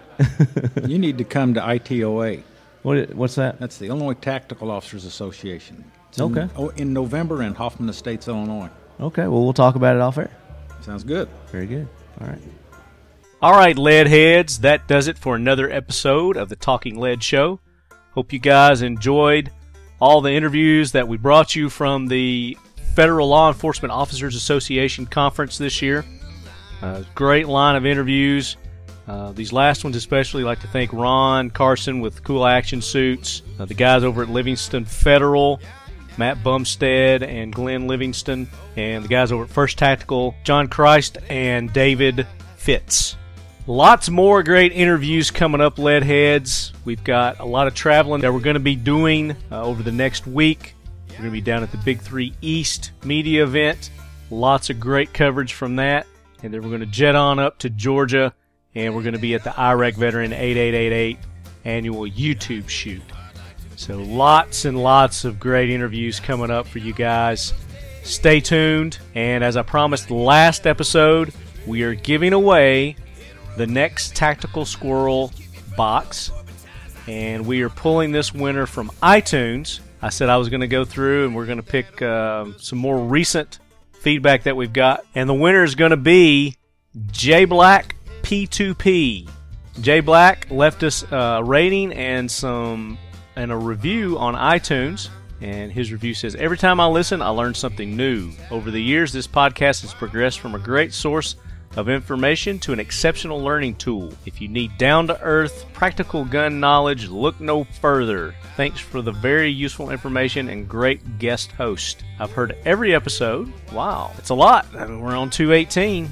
And we've had a few peppered in between there. So awesome. Appreciate you tuning in weekly, sometimes bi-weekly, and hanging with us through the tough times there, J Black P2P.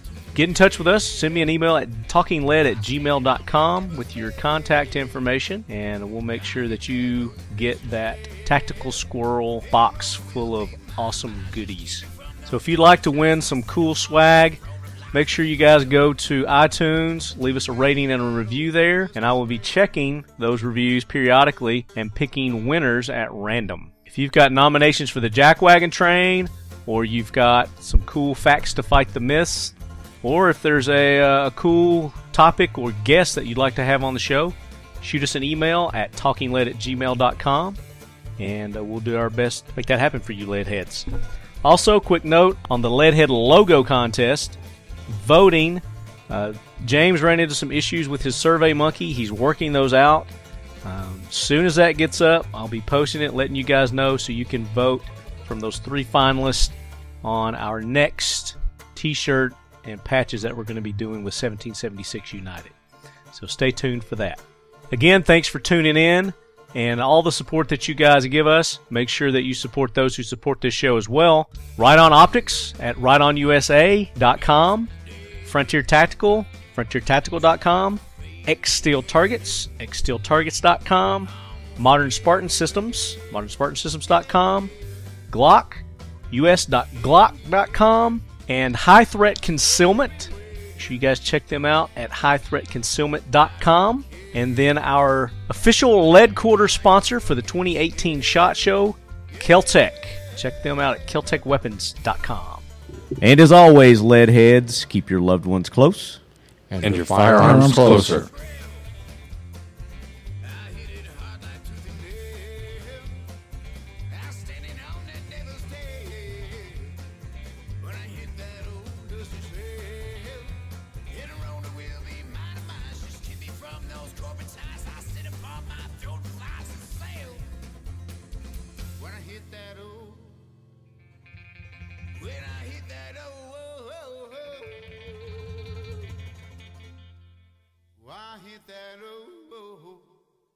Just a trail.